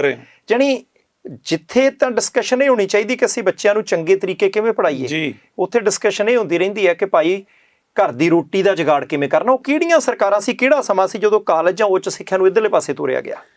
ਬਾਟ ਸਾਹਿਬ ਇਦਾਂ ਹੈ ਕਿ 95 ਤੋਂ ਪਹਿਲਾਂ ਦਾ ਜਿਹੜਾ ਦੌਰ ਹੈ ਨਾ ਜੀ, ਉਦੋਂ ਜੇ ਕੋਈ ਕਾਲਜ 'ਚ ਭਰਤੀ ਹੁੰਦਾ ਸੀ ਉਦੋਂ 2200 ਦਾ ਗ੍ਰੇਡ ਚੱਲਦਾ ਸੀ ਬੇਸਿਕ ਪੇ ਦਾ, ਪੱਕਾ ਫਿਕਸ ਸੀ 2200 ਰੁਪਏ, ਨਹੀਂ ਫਿਕਸ ਨਹੀਂ, ਬੇਸਿਕ ਪੇ ਸੀ। ਠੀਕ ਹੈ ਜੀ। ਤਾਂ ਉਦੋਂ ਜਿਹੜੀ ਇਹ 2200 ਵੀ ਸੀਗੀ, ਤਾਂ ਇਹ ਜੇ ਇੱਕ ਐਡਹੌਕ ਤੇ ਵੀ ਟੀਚਰ ਭਰਤੀ ਹੁੰਦਾ ਸੀ ਨਾ ਤੇ ਉਹਨੂੰ ਵੀ 2200 ਹੀ ਦਿੱਤਾ ਜਾਂਦਾ ਸੀ, ਔਰ ਉਹਦੇ ਨਾਲ ਜਿਹੜਾ ਉਹਦਾ ਡੀਏਵੀ ਹੈ ਉਹ ਵੀ ਉਹਨੂੰ ਸਾਰੇ ਐਮੋਲੂਮੈਂਟਸ ਉਦੋਂ ਮਿਲਦੇ ਸੀ। ਠੀਕ ਹੈ ਜੀ। 95 ਤੋਂ ਬਾਅਦ 96 ਚ ਜਦੋਂ ਗ੍ਰੇਡ ਆਏ ਤਾਂ ਉਦੋਂ 8000 ਬੇਸਿਕ ਹੋ ਗਈ। ਠੀਕ ਹੈ ਜੀ। ਤਾਂ ਉਦੋਂ ਮੈਨੇਜਮੈਂਟਾਂ ਨੂੰ ਲੱਗਾ ਵੀ ਪੈਸਾ ਬੜਾ ਵੱਧ ਗਿਆ, ਨੀਤਾਂ ਮਾੜੀਆਂ ਹੋ ਗਈਆਂ ਜੀ, ਤੇ ਉਸ ਵੇਲੇ 'ਚ ਜਿਹੜੇ ਸਾਡੇ ਰਾਜਨੇਤਾ ਨੇ ਇਹ ਵੀ ਇੱਧਰ ਆ ਚੁੱਕੇ ਸੀ ਕਾਲਜ ਖੋਲਣ ਵਾਲੇ ਪਾਸੇ। ਠੀਕ ਹੈ ਜੀ। ਚਾਹੇ ਉਹ ਕਿਸੇ ਵੀ ਪਾਰਟੀ ਦੀ ਆਪਾਂ ਗੱਲ ਕਰ ਲਈਏ, ਕਮਾਈ ਵਾਲਾ ਸੌਦਾ, ਤੇ ਇੱਧਰ ਇਹਨਾਂ ਨੇ ਕਾਲਜ ਆਪਣੇ ਖੋਲ ਲਏ। ਤਾਂ ਜਦੋਂ ਉਹ ਕਾਲਜ ਖੋਲੇ ਤਾਂ ਜਿਹਨੂੰ ਅਸੀਂ ਡਿਵਾਈਡ ਐਂਡ ਰੂਲ ਕਰਨੇ ਆ, ਤਾਂ ਉਹਨਾਂ ਨੇ ਡਿਵੀਜ਼ਨ ਜਿਹੜੀ ਤੁਸੀਂ ਕਹੀ ਆ ਵੰਡੀਆਂ ਪਾ ਦਿੱਤੀਆਂ ਜੀ। ਕਾਲਜਾਂ 'ਚ ਏਡਡ ਪੋਸਟ ਤੇ ਕੰਮ ਕਰਨ ਵਾਲੇ ਬੰਦੇ ਹੋ ਗਏ, ਕਾਲਜਾਂ 'ਚ ਅਨਏਡਡ ਪੋਸਟ ਤੇ ਕੰਮ ਕਰਨ ਵਾਲੇ ਬੰਦੇ ਹੋ ਗਏ, ਕਾਲਜਾਂ ਦੇ ਵਿੱਚ ਗੈਸਟ ਫੈਕਲਟੀ ਹੋ ਗਏ, ਕਾਲਜਾਂ ਦੇ ਵਿੱਚ ਐਡਹੌਕ ਹੋ ਗਏ, ਇਦਾਂ ਦੀਆਂ ਕੈਟੇਗਰੀਜ਼ ਬਣਾਤੀਆਂ। ਤਾਂ ਆ ਪਿੱਛੇ ਜੀ ਤਾਂ ਹੁਣ ਸਰਕਾਰ ਨੇ ਵੀ ਕੋਈ ਘੱਟ ਨਹੀਂ ਕੀਤੀ। ਆ ਹੁਣ 1925 ਪੋਸਟਾਂ ਕੱਢੀਆਂ ਕਾਲਜਾਂ 'ਚ, ਉਹਨਾਂ ਦੀ ਗ੍ਰਾਂਟ 75%, ਇੱਕ 95% ਵਾਲੇ ਆ, ਏਡਡ ਦੇ ਵਿੱਚ ਵੀ ਇੱਕ 75% ਵਾਲੇ ਆ। ਹੁਣ 75% ਵਾਲੇ ਕਹਿੰਦੇ ਜੀ ਸਾਡੀ ਮੰਗ ਆ ਹੈ, 95 ਵਾਲੇ ਕਹਿੰਦੇ ਜੀ ਸਾਡੀ ਮੰਗ ਆ ਹੈ। ਉਹਨਾਂ ਦੀ ਯੋਗਤਾ 'ਚ ਕੋਈ ਫਰਕ ਆ? ਉਹ ਘੱਟ ਪੜ੍ਹੇ ਲਿਖੇ 75? ਕੋਈ ਨਹੀਂ ਜੀ, ਸਾਰੀ ਯੋਗਤਾ ਉਹੀ ਹੈ। ਔਰ ਜਿਹੜੇ 75% ਵਾਲੇ ਆਏ ਆ, ਇਹ ਜ਼ਿਆਦਾਤਰ ਇਹ ਰਿਕਾਰਡ 'ਚ ਹੈ ਪੀਐਚਡੀ ਲੋਕ ਆਏ ਨੇ, ਵੈਲ ਕੁਆਲੀਫਾਈਡ ਟੀਚਰਸ ਆਏ ਨੇ ਕਾਲਜਾਂ ਦੇ ਵਿੱਚ। ਔਰ ਜਿਹੜੇ ਅਨਏਡਡ ਪੋਸਟਾਂ ਤੇ ਟੀਚਰਸ ਬੈਠੇ ਨੇ 2005 ਤੋਂ ਬਾਅਦ ਆਏ ਨੇ ਜ਼ਿਆਦਾਤਰ, ਉਹ ਵੀ ਸਾਰੇ ਵੈਲ ਕੁਆਲੀਫਾਈਡ ਟੀਚਰਸ ਨੇ। ਲੇਕਿਨ ਜਿੱਥੇ ਤਨਖਾਹ ਬਣਦੀ ਕਿਸੇ ਦੀ 90,000 ਰੁਪਈਆ, ਉਹਨੂੰ ਦੇਣ ਦੇ ਨੇ 35,000 ਰੁਪਈਆ। ਜਿੱਥੇ ਕਿਸੇ ਦੀ ਬਣਦੀ ਹੈ 1,10,000 ਰੁਪਈਆ, ਉਹਨੂੰ ਦੇਣ ਦੇ ਨੇ 50,000 ਰੁਪਈਆ। ਸੋ ਉਹ ਜਿਹੜਾ ਚੈੱਕ ਮੈਂ ਬਾਰ-ਬਾਰ ਕਹਿ ਰਿਹਾ, ਇਹ ਸਰਕਾਰ ਨੇ ਵੀ ਲਾਣਾ ਸੀਗਾ, ਸਰਕਾਰ ਨੇ ਵੀ ਇਹਦੇ ਵਿੱਚ ਆਪਣਾ ਜਿਹੜਾ ਰੋਲ ਪਲੇ ਕਰਨਾ ਸੀ ਉਹ ਨਹੀਂ ਕੀਤਾ। ਤੇ ਦੂਜੇ ਪਾਸੇ ਜਿਹੜੀਆਂ ਮੈਨੇਜਮੈਂਟਾਂ ਨੇ ਉਹਨਾਂ ਨੇ ਤਾਂ ਕਸਰ ਕੋਈ ਛੱਡੀ ਕੋਈ ਨਹੀਂ। ਘਈ ਸਾਹਿਬ, ਆਹ ਜਿਹੜਾ ਸ਼ਬਦ ਹੈ ਨਾ ਮੈਨੇਜਮੈਂਟ ਕਮੇਟੀਆਂ, ਜਾਣੀ ਕਿ ਇੱਕ ਕਾਲਜ ਖੁੱਲ ਗਿਆ ਜੀ, ਉਹ ਕਾਲਜ ਮੈਨੇਜਮੈਂਟ ਕਮੇਟੀਆਂ ਨੇ ਮੈਨੇਜ ਕਰਨਾ ਜੀ। ਹੁਣ ਉਹ ਮੈਨੇਜਮੈਂਟ ਕਮੇਟੀਆਂ ਇੰਨੀਆਂ ਹੀ ਸਮਰੱਥ ਨੇ, ਇੰਨੀਆਂ ਹੀ ਤਾਕਤਵਰ ਨੇ? ਕੋਈ UGC ਦੀ ਗਾਈਡਲਾਈਨ ਹੋਊਗੀ, ਕੋਈ ਸੂਬਾ ਸਰਕਾਰ ਦੀ, ਕੋਈ ਕੇਂਦਰ ਸਰਕਾਰ ਦੀ, ਕੋਈ ਉਹਨਾਂ ਦੇ ਉੱਤੇ ਨਜ਼ਰ ਰੱਖਣ ਵਾਲਾ ਹੋਊਗਾ ਕਿ ਭਾਈ ਤੁਸੀਂ ਸ਼ੋਸ਼ਣ ਤਾਂ ਨਹੀਂ ਕਰਦੇ, ਤੁਸੀਂ ਲਾਇਬ੍ਰੇਰੀ 'ਚ ਕਿਤਾਬਾਂ ਮੰਗਵਾਉਂਦੇ ਹੋ, ਤੁਹਾਡੀ ਲੈਬੋਰਟਰੀ ਦੇ ਵਿੱਚ ਬੀਕਰ ਬੂਕਰ ਪੁਰਾਣੀ ਤਾਂ ਨਹੀਂ ਤੁਰੇ ਫਿਰਦੇ ਜੀ, ਕਿ ਉਹ ਜਣੀ ਇੰਨੀਆਂ ਖੁਦ ਮੁਖਤਿਆਰ ਨੇ ਕਿ ਜੋ ਮਰਜ਼ੀ ਕਰੀ ਜਾਣ? ਬਿਲਕੁਲ ਠੀਕ ਕਿਹਾ ਤੁਸੀਂ। ਮੈਂ ਤੁਹਾਡੇ ਦਰਸ਼ਕਾਂ ਨਾਲ ਸਾਂਝਾ ਕਰ ਦੇਵਾਂ ਕਿ ਪੰਜਾਬ ਦੀਆਂ ਜਿਹੜੀਆਂ ਕਾਲਜ ਮੈਨੇਜਮੈਂਟਸ ਨੇ ਜੀ, ਇਹਨਾਂ ਨੇ ਐਫੀਲੀਏਸ਼ਨ ਲਈ ਹੁੰਦੀਆਂ ਜਿਹੜੀਆਂ ਉਹਨਾਂ ਦੀਆਂ ਯੂਨੀਵਰਸਿਟੀਜ਼ ਨੇ। ਬਿਲਕੁਲ ਠੀਕ ਹੈ। ਔਰ ਯੂਨੀਵਰਸਿਟੀਜ਼ ਨੇ ਜਿਹੜੀਆਂ ਤੁਸੀਂ ਸਟੈਂਡਰਡ ਮੇਨਟੇਨ ਕਰਨ ਦੀ ਗੱਲ ਕੀਤੀ ਹੈ, ਇਹ ਯੂਨੀਵਰਸਿਟੀਜ਼ ਨੇ ਟਾਈਮ ਟੂ ਟਾਈਮ ਚੈੱਕ ਕਰਨਾ ਹੁੰਦਾ। ਤਾਂ ਮੈਂ ਤੁਹਾਨੂੰ ਪਹਿਲਾਂ ਹੀ ਦੱਸਤਾ ਵੀ ਯੂਨੀਵਰਸਿਟੀਜ਼ ਨੇ ਆਪਣੀ ਜਿਹੜੀ ਇੱਕ ਜ਼ਿੰਮੇਵਾਰੀ ਸੀ ਉਹ ਪੂਰੀ ਤਰ੍ਹਾਂ ਨਾਲ ਨਹੀਂ ਨਿਭਾਈ ਪਿਛਲੇ 1.5 ਦਹਾਕੇ ਤੋਂ। ਨਹੀਂ, UGC ਵਾਲੇ ਯੂਨੀਵਰਸਿਟੀ ਨੂੰ ਨਹੀਂ ਪੁੱਛਦੇ? ਨਹੀਂ, UGC ਵਾਲੇ ਨਹੀਂ ਜੀ ਪੁੱਛਦੇ। ਅੱਛਾ, ਤੁਸੀਂ ਆਪਣੇ ਅਧੀਨ ਕਾਲਜਾਂ ਨੂੰ ਪੁੱਛਿਆ ਕਿ ਨਹੀਂ ਪੁੱਛਿਆ? ਉਹ ਨਹੀਂ ਪੁੱਛਦੇ। ਉਹ ਨਹੀਂ ਏਦਾਂ ਪੁੱਛਦੇ। ਠੀਕ ਹੈ। ਇਹ ਯੂਨੀਵਰਸਿਟੀਜ਼ ਨੇ ਆਪਣੀਆਂ ਚੈੱਕ ਰੱਖਣੇ ਹੁੰਦੇ ਆ, ਕਿਉਂਕਿ ਐਫੀਲੀਏਸ਼ਨ ਇਹਨਾਂ ਨੇ ਦਿੱਤੀ ਹੁੰਦੀ। ਬਿਲਕੁਲ ਠੀਕ ਹੈ। ਤੇ ਜਦੋਂ ਐਫੀਲੀਏਸ਼ਨ ਦਿੱਤੀ ਹੈ ਤੇ ਇਹਨਾਂ ਨੇ ਦੇਖਣਾ ਵੀ ਜਿਹੜਾ ਅਸੀਂ ਕੋਰਸ ਦਿੱਤਾ ਸੀਗਾ ਉਹਦੇ ਵਿੱਚ ਟੀਚਰ ਹੈਗੇ। ਠੀਕ ਹੈ ਜੀ। ਤੁਸੀਂ ਹੈਰਾਨ ਹੋਵੋਗੇ, ਤੁਸੀਂ ਮੈਜੋਰਿਟੀ ਕਾਲਜਸ ਦਾ ਸਰਵੇ ਕਰਾਓ, ਪੋਸਟ ਗ੍ਰੈਜੂਏਟ ਕਲਾਸਿਸ ਜਦੋਂ ਤੁਸੀਂ ਵੀ ਪੜ੍ਹਦੇ ਹੋਵੋਗੇ ਤਾਂ ਕਹਿੰਦੇ ਯਾਰ MA ਕਰ ਰਿਹਾ ਤੇ ਕੀ ਬਾਤ ਹੈ ਜੀ। ਤੇ ਅੱਜ MA ਕਰ ਰਹੇ ਹੋ ਤੇ ਕਾਲਜਾਂ 'ਚ ਇੱਕ ਵੀ ਪੱਕਾ ਪ੍ਰੋਫੈਸਰ ਹੈ ਨਹੀਂ। ਬਹੁਤ ਸਾਰੇ ਥਾਵਾਂ ਤੇ, ਬਹੁਤ ਸਾਰੇ ਥਾਵਾਂ ਤੇ। ਤੁਸੀਂ ਕੱਲ MA ਕਰਕੇ ਆਏ ਹੋ, ਤੁਸੀਂ ਪੜ੍ਹਾਉਂਦੇ ਪਏ ਹੋ ਕਿਹਨੂੰ? MA ਦੀ ਕਲਾਸ ਨੂੰ। ਜਦ ਕਿ MA ਦੇ ਲਈ ਇੱਕ ਪੀਰੀਅਡ ਤੁਹਾਨੂੰ ਮਿਲਦਾ ਹੁੰਦਾ ਸੀ ਜਿਹੜਾ MA ਪੜ੍ਹਾਉਣਾ, ਕਿਉਂਕਿ MA ਪੜ੍ਹਾਉਣਾ ਏਦਾਂ ਨਹੀਂ ਸੀ ਹੁੰਦਾ।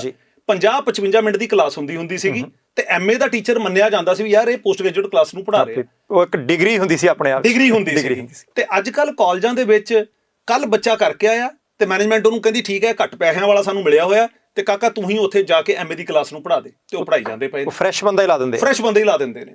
ਇਸ ਕਰਕੇ ਜਿਹੜੀਆਂ ਤੁਸੀਂ ਮੈਨੇਜਮੈਂਟਸ ਦੀ ਗੱਲ ਕੀਤੀ ਹੈ ਉਹਨਾਂ ਦੀ ਜਿਹੜੀ ਅੱਛਾ ਮੈਂ ਇਹਦੇ 'ਚ ਵੀ ਕਲੀਅਰ ਕਰ ਦੇਵਾਂ ਕਿ ਜਦੋਂ ਇਹਨਾਂ ਮੈਨੇਜਮੈਂਟਾਂ ਨੇ ਕਾਲਜ ਖੋਲ੍ਹੇ ਸੀਗੇ ਤਾਂ ਜਦੋਂ ਉਹ ਪੁਰਾਣੇ ਲੋਕ ਸੀਗੇ ਤਾਂ ਉਹ ਇੱਕ ਮੈਂ ਕਹਾਂ ਕਿ ਐਜੂਕੇਸ਼ਨ ਨੂੰ ਪ੍ਰਮੋਟ ਕਰਨ ਲਈ ਆਏ ਸੀਗੇ। ਸਮਾਜ ਸੇਵੀ ਸੀ, ਸਮਾਜ ਸੇਵੀ ਸੀਗੇ।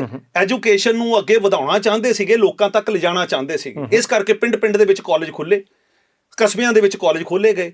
ਲੇਕਿਨ ਜਦੋਂ 90 ਦੇ ਦੌਰ ਤੋਂ ਬਾਅਦ ਅਸੀਂ ਕਹਿੰਦੇ ਆ ਕਿ ਹਿੰਦੁਸਤਾਨ 'ਚ ਲਿਬਰਲਾਈਜੇਸ਼ਨ, ਪ੍ਰਾਈਵੇਟਾਈਜੇਸ਼ਨ ਆਇਆ ਤੇ ਮੈਂ ਕਹਿੰਦਾ ਇੱਧਰ ਵੀ ਆ ਗਿਆ। ਇਹਦੇ ਪੋਜ਼ਿਟਿਵ ਦੇ ਨਾਲ ਇਹਦੇ ਨੈਗੇਟਿਵ ਐਸਪੈਕਟ ਵੀ ਆਏ ਨੇ। ਠੀਕ ਹੈ ਜੀ। ਤਾਂ ਉਹਨਾਂ ਨੇ ਇਹ ਜਿਹੜੀਆਂ ਮੈਨੇਜਮੈਂਟਾਂ ਨੇ ਸਮਾਜ ਸੇਵਾ ਤੋਂ ਇਹ ਆਪਣੀ ਸਵੈਮ ਸੇਵਾ ਵੱਲ ਨੂੰ ਆ ਗਏ। ਠੀਕ ਹੈ ਜੀ। ਇਹਨਾਂ ਨੂੰ ਲੱਗਿਆ ਵੀ ਯਾਰ ਇਹਦੇ 'ਚੋਂ ਖੱਟਿਆ ਕੀ ਜਾ ਸਕਦਾ, ਵੱਟ ਲਈਏ ਕੁਛ ਨਾ ਵੱਟ ਲਈਏ ਇਹਦੇ 'ਚੋਂ ਕੁਛ ਨਾ ਕੁਛ। ਮੈਂ ਤਾਂ ਕਈ ਵਾਰੀ ਕਿਹਾ ਕਿ ਅੱਜ ਜਿਹੜੀਆਂ ਮੈਨੇਜਮੈਂਟਾਂ ਨੇ, ਕਈਆਂ ਨੇ ਤਾਂ ਕਾਲਜਾਂ 'ਚ ਪ੍ਰਾਪਰਟੀ ਡੀਲਰ ਬਣੇ ਹੋਏ ਨੇ।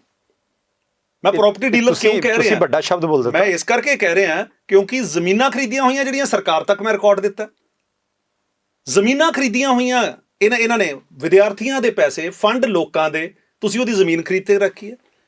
ਹੁਸ਼ਿਆਰਪੁਰ ਡਿਸਟ੍ਰਿਕਟ ਦਾ ਇੱਕ ਕਾਲਜ ਹੈ, ਉਹਦੇ ਵਿੱਚ ਇੱਕ ਕਾਲਜ ਨੇ 6 ਕਿਲੋਮੀਟਰ ਪਰੇ ਜਾ ਕੇ 3 ਕਰੋੜ ਦੀ ਜ਼ਮੀਨ ਖਰੀਦੀ ਹੋਈ ਹੈ। ਸਰਕਾਰ ਨੂੰ ਅਸੀਂ ਕਾਗਜ਼ ਦਿੱਤੇ ਵੀ ਆਹ ਜ਼ਮੀਨ ਦੇ ਕਾਗਜ਼ ਨੇ ਜੀ। ਜਦੋਂ ਉਹਨਾਂ ਕੋਲੋਂ ਮੈਂ RTI 'ਚ ਰਿਕਾਰਡ ਮੰਗਿਆ ਤੇ ਕਰੋੜਾਂ ਰੁਪਈਆਂ ਦੀਆਂ FDs ਨੇ ਕਾਲਜ ਦੇ ਕੋਲ। ਤੇ ਜਦੋਂ ਪ੍ਰੋਫੈਸਰ ਕਹਿੰਦੇ ਤਨਖਾਹਾਂ ਤੇ ਕਹਿੰਦੇ ਜੀ ਪੈਸੇ ਹੈ ਨਹੀਂ ਦੇਣ ਦੇ ਲਈ। ਅੱਛਾ, ਉਦੋਂ ਝੱਗਾ ਝਾੜ ਦਿੰਦੇ ਆ। ਉਦੋਂ ਝੱਗਾ ਝਾੜ ਦਿੰਦੇ ਨੇ ਵੀ ਸਾਡੇ ਕੋਲ ਪੈਸਾ ਹੈ ਨਹੀਂਗਾ। ਸੋ ਪੈਸਾ ਗਿਆ ਕਿੱਥੇ ਹੈ? ਪੈਸਾ ਉੱਥੇ ਹੀ ਹੈ ਸਾਰਾ ਕੁਝ। ਔਰ ਕੀਤਾ ਕੀ ਹੋਇਆ ਕਿ ਮੈਨੇਜਮੈਂਟਾਂ ਨੇ ਬੈਂਕ ਦੇ ਕੋਲੋਂ ਆਪਣੀਆਂ ਲਿਮਿਟਸ ਬਣਾਈਆਂ ਹੋਈਆਂ, ਆਪਣੇ ਇਹਨਾਂ ਦੇ ਜੋ ਵੀ ਇਹਨਾਂ ਦੇ ਧੰਦੇ ਚੱਲਦੇ ਪਏ ਨੇ ਉਹਦੀਆਂ ਲਿਮਟਾਂ ਬਣਾਈਆਂ ਹੋਈਆਂ, ਉਹਦੇ ਚੋਂ ਪੈਸਾ ਜਿਹੜਾ ਉਹ ਖਾ ਰਹੇ ਨੇ। ਕਈ ਸਾਹਿਬ, ਤੁਸੀਂ ਜਿੱਡੀਆਂ ਵੱਡੀਆਂ ਸਟੇਟਮੈਂਟਾਂ ਦੇ ਰਹੇ ਹੋ ਨਾ, ਕਿਸੇ ਨਾ ਕਿਸੇ ਨੇ ਗਲ ਪੈ ਜਾਣੀ ਤੁਹਾਡੇ। ਮੈਂ ਤਾਂ ਚਾਹੁੰਦਾ ਜੀ ਕਿ ਕੋਈ ਆ ਹੀ ਜਾਣ। ਮੈਂ WhatsApp ਜਿੰਨੀ ਵੀ ਗੱਲ ਕਰ ਰਿਹਾ ਜੀ, ਇਹਦੇ ਸਾਰੇ ਦੇ ਕਾਗਜ਼ ਮੇਰੇ ਕੋਲ ਪਏ ਆ। ਅੱਛਾ, ਤੱਥਾਂ ਦੇ ਨਾਲ ਗੱਲ ਹੈ। ਪੰਜਾਬ ਦਾ ਇੱਕ ਬਹੁਤ ਵੱਡਾ ਕਾਲਜ ਹੈ ਜਲੰਧਰ 'ਚ, ਪੰਜਾਬ ਦਾ ਸਭ ਤੋਂ ਵੱਡਾ ਕਾਲਜ ਹੀ ਮੈਂ ਕਹੂੰਗਾ। ਜਦੋਂ RTI 'ਚ ਮੈਂ ਰਿਕਾਰਡ ਮੰਗਿਆ ਤਾਂ ਤੁਸੀਂ ਹੈਰਾਨ ਹੋਵੋਗੇ, 3 ਤਰ੍ਹਾਂ ਦੇ ਫੰਡ ਹੁੰਦੇ ਕਾਲਜਾਂ 'ਚ: ਅਮਲਗਾਮੇਟਿਡ ਫੰਡ, ਮੈਨੇਜਮੈਂਟ ਫੰਡ ਤੇ ਪ੍ਰਿੰਸੀਪਲ ਫੰਡ।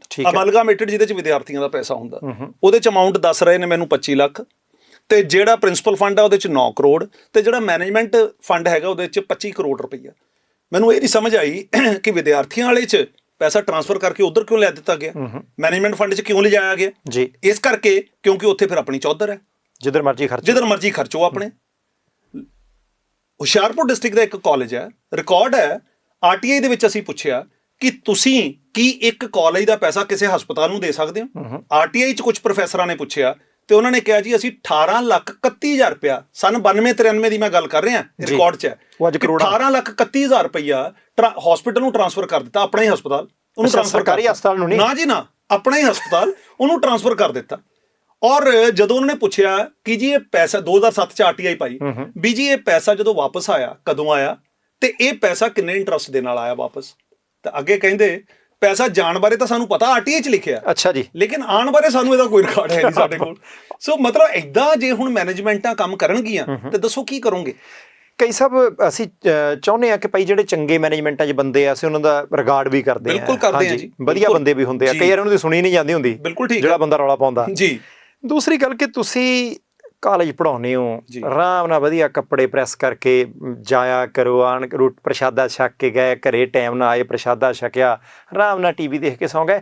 ਆ ਤੁਸੀਂ ਕਦੇ RTI ਪਾਤੀ, ਕਦੇ ਤੁਸੀਂ ਦਰੀ ਵਿਛਾ ਕੇ ਬੈਠਿਆਂ ਦੀਆਂ ਤੁਹਾਡੀਆਂ ਖਬਰਾਂ ਆਉਂਦੀਆਂ, ਆ ਤੁਸੀਂ ਮੈਨੇਜਮੈਂਟਾਂ ਦੇ ਮੁੱਦੇ ਦੇ ਉੱਤੇ ਸਟੇਟਮੈਂਟਾਂ ਦਿੰਦੇ ਹੋ। ਜਾਣੀ ਗੱਲ ਕੀ ਆ, ਮੌਜ ਕਰੋ। ਕਈ ਸਾਹਿਬ ਰੌਲਾ ਕਾਹਦਾ, ਇੱਥੇ ਸਾਰੇ ਮੌਜ ਹੀ ਕਰਦੇ ਆ। ਬਿਲਕੁਲ ਠੀਕ ਹੈ ਬਾਟ ਸਾਹਿਬ।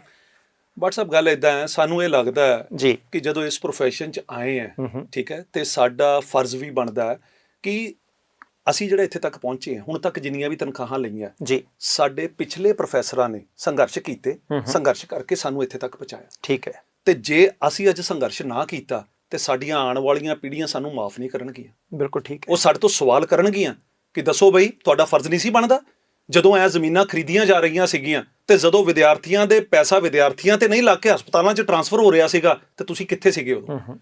ਪ੍ਰੋਫੈਸਰ ਦਾ ਕੰਮ ਕੱਲਾ ਕਲਾਸਾਂ ਦੇ ਵਿੱਚ ਜਾ ਕੇ ਸਿਲੇਬਸ ਪੂਰੇ ਕਰਾਣੇ ਨਹੀਂ ਹੈ, ਤੁਸੀਂ ਉਹਨਾਂ ਨੂੰ ਉਹ ਗਿਆਨ ਦੇਣਾ। ਮੈਂ ਕਹਿੰਦਾ ਮੇਰੇ ਵਿਦਿਆਰਥੀ, ਉਹਨਾਂ ਨੂੰ ਇਹ ਮਾਣ ਹੋਏਗਾ ਕਿ ਯਾਰ RTI, ਮੈਂ ਪੋਲੀਟੀਕਲ ਸਾਇੰਸ ਦਾ ਪ੍ਰੋਫੈਸਰ ਹਾਂ, ਮੈਂ ਇਹ ਚੀਜ਼ਾਂ ਪੜ੍ਹਾਉਣਾ ਤੇ ਮੈਨੂੰ ਲੱਗਦਾ ਕਿ ਮੈਂ ਤਾਂ ਪ੍ਰੈਕਟੀਕਲ ਕਰਕੇ ਦਿਖਾਣਾ। ਜਿਹੜੀ ਤੁਸੀਂ ਗੱਲ ਕੀਤੀ ਕਿ ਔਜ਼ਾਰਾਂ ਦੀ ਗੱਲ, ਤੇ ਮੈਂ ਤਾਂ ਔਜ਼ਾਰ ਹੱਥ 'ਚ ਫੜ ਕੇ ਦਿਖਾ ਰਿਹਾ ਕਿ ਭਾਈ ਇਹ RTI ਪਾਣੀ ਬਹੁਤ ਜ਼ਰੂਰੀ ਹੈ ਜੀ। ਇਹ ਕਾਲਜਾਂ ਨੂੰ ਵੀ, ਇਹ ਯੂਨੀਵਰਸਿਟੀਆਂ ਨੂੰ ਵੀ, ਇਹ ਹਰ ਥਾਂ ਦੇ ਉੱਪਰ, ਤਾਂ ਕਿ ਇੱਕ ਟਰਾਂਸਪੇਰੈਂਟ ਸਿਸਟਮ ਜਿਹਦੀ ਅਸੀਂ ਮੰਗ ਕਰਦੇ ਹਾਂ, ਜਿਹੜਾ ਕਿ ਬਾਹਰਲੇ ਮੁਲਕਾਂ 'ਚ ਹੈਗਾ, ਉਹ ਇੱਥੇ RTI ਐਕਟ 2005 ਜਦੋਂ ਭਾਰਤ ਸਰਕਾਰ ਲੈ ਕੇ ਆਈ ਤਾਂ ਉਹਦਾ ਮੰਤਵ ਵੀ ਇਹੀ ਸੀਗਾ। ਸੋ ਇਸ ਕਰਕੇ ਮੈਨੂੰ ਇਹ ਲੱਗਦਾ ਕਿ ਉੱਚ ਸਿੱਖਿਆ ਦਾ ਜਿਹੜਾ ਖੇਤਰ ਹੈਗਾ, ਉਹਦੇ ਵਿੱਚ ਵਿਦਿਆਰਥੀਆਂ ਨੂੰ ਸਿਲੇਬਸ ਪੂਰਾ ਕਰਾਉਣਾ ਸਾਡਾ ਇਕੱਲਾ ਕੰਮ ਨਹੀਂ ਹੈਗਾ ਜੀ। ਉਹਨਾਂ ਨੂੰ ਇੱਕ ਜੀਵਨ ਜਾਂਚ ਦੇਣੀ ਜਿਹੜੀ ਹੈ ਉਹ ਬਹੁਤ ਜ਼ਰੂਰੀ ਹੈ, ਜਿਹੜੀ ਮੈਨੂੰ ਲੱਗਦਾ ਕਿ ਸ਼ਾਇਦ ਕੁਝ ਹੱਦ ਤੱਕ ਮੈਂ ਕਰਨ ਦੀ ਕੋਸ਼ਿਸ਼ ਕਰ ਰਿਹਾ। ਠੀਕ ਹੈ। ਕਈ ਸਾਹਿਬ ਲੈਬੋਰਟਰੀ ਬਹੁਤ ਵੱਡੀ ਚੀਜ਼ ਹੈ ਨਾ, ਲਾਇਬ੍ਰੇਰੀ ਬਹੁਤ ਵੱਡੀ ਚੀਜ਼ ਹੈ ਜੀ।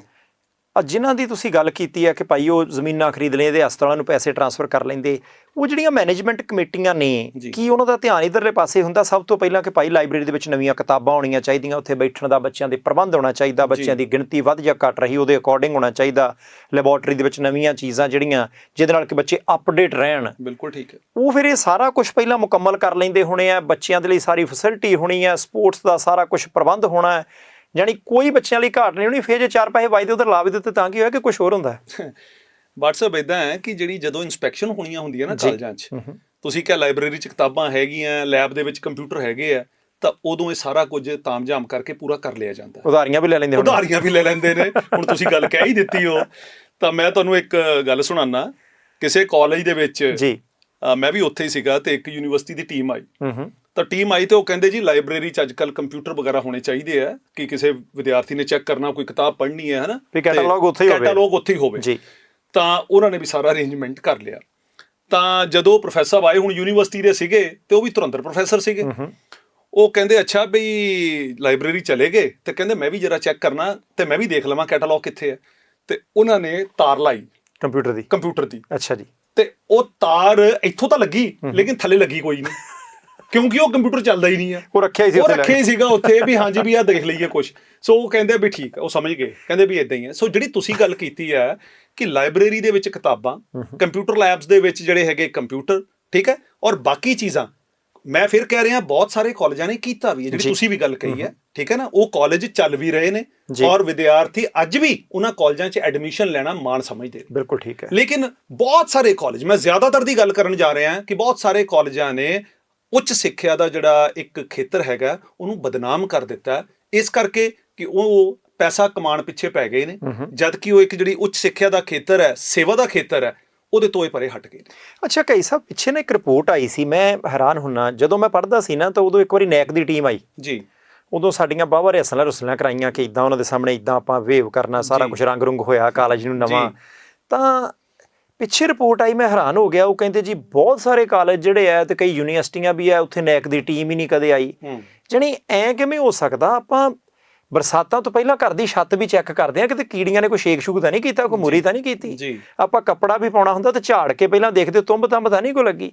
ਯਾਨੀ ਜਿਨ੍ਹਾਂ ਵਿਦਿਅਕ ਅਦਾਰਿਆਂ ਦੇ ਵਿੱਚ ਸਾਡਾ ਭਵਿੱਖ ਘੜਿਆ ਜਾਣਾ, ਸਾਡੀ ਅਗਲੀ ਪੀੜ੍ਹੀ ਨੂੰ ਤਰਾਸ਼ਿਆ ਜਾਣਾ, ਜਾਣੀ ਉਹਨਾਂ ਦੇ ਉੱਤੇ ਚੈੱਕ ਹੀ ਕੋਈ ਨਹੀਂ, ਕਪਾਈ ਕਰਾਉਣੀ ਕਰਾ ਲਓ, ਇਹਦਾ ਨਾਂ ਸੀ। ਬਿਲਕੁਲ ਠੀਕ ਹੈ। ਇਹ ਜਿਹੜੀ ਤੁਸੀਂ ਨੈਕ ਦੀ ਗੱਲ ਕੀਤੀ ਹੈ ਨਾ ਜੀ, ਇਹ ਐਕਚੁਅਲੀ UGC ਦੀਆਂ ਗ੍ਰਾਂਟਸ ਦੇ ਨਾਲ ਜੁੜੀ ਹੋਈ ਹੈ। ਠੀਕ ਹੈ ਕਿ ਜੇ ਤੁਸੀਂ ਨੈਕ ਕਰਾਓਗੇ, ਤੁਹਾਡਾ ਗ੍ਰੇਡ ਹੋਊਗਾ ਤੇ ਤੁਹਾਨੂੰ ਉਸ ਹਿਸਾਬ ਦੇ ਨਾਲ ਜਿਹੜੀ ਆ ਉਹ ਵੱਧ ਘੱਟ UGC ਗ੍ਰਾਂਟ ਦੇਗੀ। ਐਗਜ਼ੈਕਟਲੀ ਜੀ।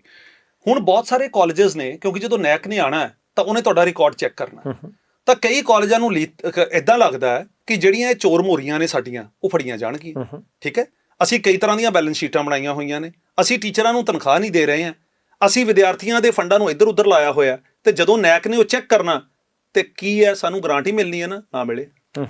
ਕੀ ਹੈ, 10-15 ਲੱਖ ਰੁਪਈਆ, 20 ਲੱਖ ਰੁਪਈਆ UGC ਦੀ ਗ੍ਰਾਂਟ ਹੀ ਹੈ ਨਹੀਂ। ਪਰ ਹੁਣ ਪਿੱਛੇ ਜੀ ਇਹਨਾਂ ਨੇ ਕਰ ਦਿੱਤਾ ਕਿ ਬਈ ਇਹਦੇ ਲਈ ਐਫੀਲੀਏਸ਼ਨ ਦੇ ਨਾਲ ਵੀ ਜੋੜਿਆ ਜਾਊਗਾ। ਅੱਛਾ ਜੀ, ਜ਼ਰੂਰੀ ਹੈ ਕਿ ਤੁਹਾਨੂੰ ਕਰਾਣੀ ਪਏਗੀ। ਜੇ ਤੁਸੀਂ ਨਹੀਂ ਕਰਾਓਗੇ ਤਾਂ ਫਿਰ ਤੁਹਾਡੀ ਐਫੀਲੀਏਸ਼ਨ ਵੀ ਕਿਉਂ ਨਾ ਕੈਨਸਲ ਕੀਤੀ ਜਾਵੇ। ਹੁਣ ਕਾਲਜ ਅੱਜ ਕੱਲ੍ਹ ਭੱਜੇ ਰੱਠੇ ਫਿਰਦੇ ਨੇ ਕਿ ਠੀਕ ਹੈ ਜੀ, ਅਸੀਂ ਨੈਕ ਜਿਹੜੀ ਹੈ ਉਹ ਕਰਵਾ ਲਈਏ, ਆਈਦਰ ਦਿਸ ਵੇ ਔਰ ਦੈਟ। ਠੀਕ ਹੈ ਜੀ। ਅੱਛਾ ਕਈ ਸਾਹਿਬ, ਹੁਣ ਮੈਨੂੰ ਇੱਕ ਦੱਸਿਓ, ਕਾਲਜ ਮੈਨੇਜਮੈਂਟਾਂ ਦਾ ਮੁੱਦਾ ਹੋ ਗਿਆ, ਮੈਂ ਥੋੜ੍ਹਾ ਜਿਹਾ ਅਧਿਆਪਕਾਂ ਤੇ ਆਉਣਾ ਹੈ ਜੀ।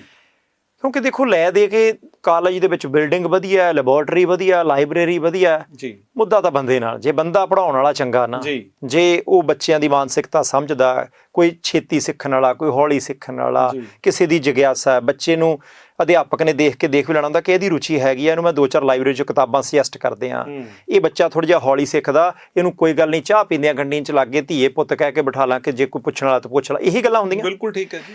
ਹੁਣ ਕਈ ਸਾਹਿਬ ਮੈਨੂੰ ਦੱਸਿਓ ਕਿ ਮੈਨੂੰ ਕਦੇ ਐਂ ਲੱਗਿਆ, ਮੈਂ ਸੋਚਦਾ ਮੈਂ ਗਲਤ ਹੋਵਾਂ ਤਾਂ ਮੈਨੂੰ ਖੁਸ਼ੀ ਹੋਊਗੀ ਜੀ, ਕਿ ਕਈ ਵਾਰੀ ਅਧਿਆਪਕ ਵੀ ਸ਼ਾਇਦ ਅਧਿਆਪਕ ਦੇ ਪਿੱਛੇ ਨਹੀਂ ਖੜਦਾ। ਮੈਨੂੰ ਇਹ ਮਹਿਸੂਸ ਹੋਇਆ ਜੀ। ਪੰਜਾਬ ਦੇ ਵਿੱਚ ਮਜ਼ਦੂਰ ਦੀ ਗੱਲ ਹੋਵੇ, ਕਿਸਾਨ ਨਾਲ ਖੜ ਜਾਂਦਾ, ਕਿਸਾਨ ਦੀ ਗੱਲ ਹੋਵੇ, ਮਜ਼ਦੂਰ ਨਾਲ ਖੜ ਜਾਂਦਾ ਜੀ। ਪਰ ਕਈ ਵਾਰੀ ਜਿਹੜੇ ਕੱਚੇ ਅਧਿਆਪਕ ਨੇ ਜਾਂ ਬਹੁਤੀਆਂ ਘੱਟ ਤਨਖਾਹਾਂ ਵਾਲੇ ਆ, ਉਹ ਥੋੜੇ ਜਿਹੇ ਹੁੰਦੇ ਆ, ਉਹ ਸੜਕ ਦੇ ਉੱਤੇ ਖੜੇ ਹੁੰਦੇ ਆ, ਪੱਕੇ ਨਾਲ ਨਹੀਂ ਆਉਂਦੇ, ਪੱਕਿਆਂ ਦਾ ਕੋਈ ਮਸਲਾ ਹੋਵੇ ਤਾਂ ਕੱਚੇ ਨਾਲ ਨਹੀਂ ਆਉਂਦੇ। ਯਾਨੀ ਕੀ ਇਹ ਸਮੱਸਿਆ ਕਿਤੇ ਨਾ ਕਿਤੇ ਹੈਗੀ ਹੈ ਕਿ ਜੁੜ ਕੇ ਨਹੀਂ ਚੱਲ ਸਕੇ ਜਾਂ ਹੈ ਨਹੀਂ? ਬਾਟ ਸਾਹਿਬ, ਜਿੰਨੀਆਂ ਗੱਲਾਂ ਤੁਸੀਂ ਕੀਤੀਆਂ ਨਾ, ਚਾਹੇ ਉਹ ਪਹਿਲਾਂ ਮੈਨੇਜਮੈਂਟਾਂ ਦੀਆਂ ਕੀਤੀਆਂ, ਸਰਕਾਰ ਦੀਆਂ ਕੀਤੀਆਂ, ਜੇ ਉਹ ਸੱਚੀਆਂ ਤੇ ਇਹ ਵੀ ਸੱਚੀ ਹੈ। ਠੀਕ ਹੈ, ਇਹਦੇ 'ਚ ਵੀ ਕੋਈ ਦੋ ਰਾਏ ਨਹੀਂ ਹੈ। ਮੈਂ ਖੁਦ ਅਧਿਆਪਕ ਹਾਂ, ਪਰ ਇਹ ਮੰਨਦਾ ਮੈਂ ਕਿ ਜੋ ਅੱਜ ਤੋਂ 30-40 ਸਾਲ ਪਹਿਲਾਂ ਕਾਲਜਾਂ 'ਚ ਇੱਕ ਮਾਹੌਲ ਹੁੰਦਾ ਸੀ ਜੀ, ਪ੍ਰੋਫੈਸਰ ਜੇ 3 ਵਜੇ 2:30 ਵਜੇ ਛੁੱਟੀ ਹੋ ਜਾਂਦੀ ਸੀ ਨਾ, ਤੇ 5-5 ਵਜੇ ਤੱਕ ਬੈਠੇ ਰਹਿੰਦੇ ਸੀ, ਡਿਸਕਸ਼ਨ ਚੱਲਦੀ ਸੀਗੀ, ਲਾਇਬ੍ਰੇਰੀ ਭਰੀਆਂ ਰਹਿੰਦੀਆਂ ਸੀਗੀਆਂ, ਪ੍ਰੋਫੈਸਰ ਬਹਿੰਦੇ ਸੀ ਤੇ ਵਿਦਿਆਰਥੀ ਤਾਂ ਬਹਿੰਦਾ ਸੀ। ਅੱਜ ਤੁਸੀਂ ਚਲੇ ਜਾਓ, ਪ੍ਰੋਫੈਸਰ ਨਹੀਂ ਮਿਲਣੇ ਤੁਹਾਨੂੰ ਲਾਇਬ੍ਰੇਰੀ ਦੇ ਵਿੱਚ, ਕੋਈ ਵਿਰਲਾ ਕਿਤੇ ਮਿਲ ਜਾਣਾ। ਮੈਂ ਲੁਧਿਆਣੇ ਤੋਂ ਆਉਣਾ ਤਾਂ ਉੱਥੇ ਇੱਕ ਐਕਸਟੈਂਸ਼ਨ ਲਾਇਬ੍ਰੇਰੀ ਹੈ। ਠੀਕ ਹੈ ਜੀ।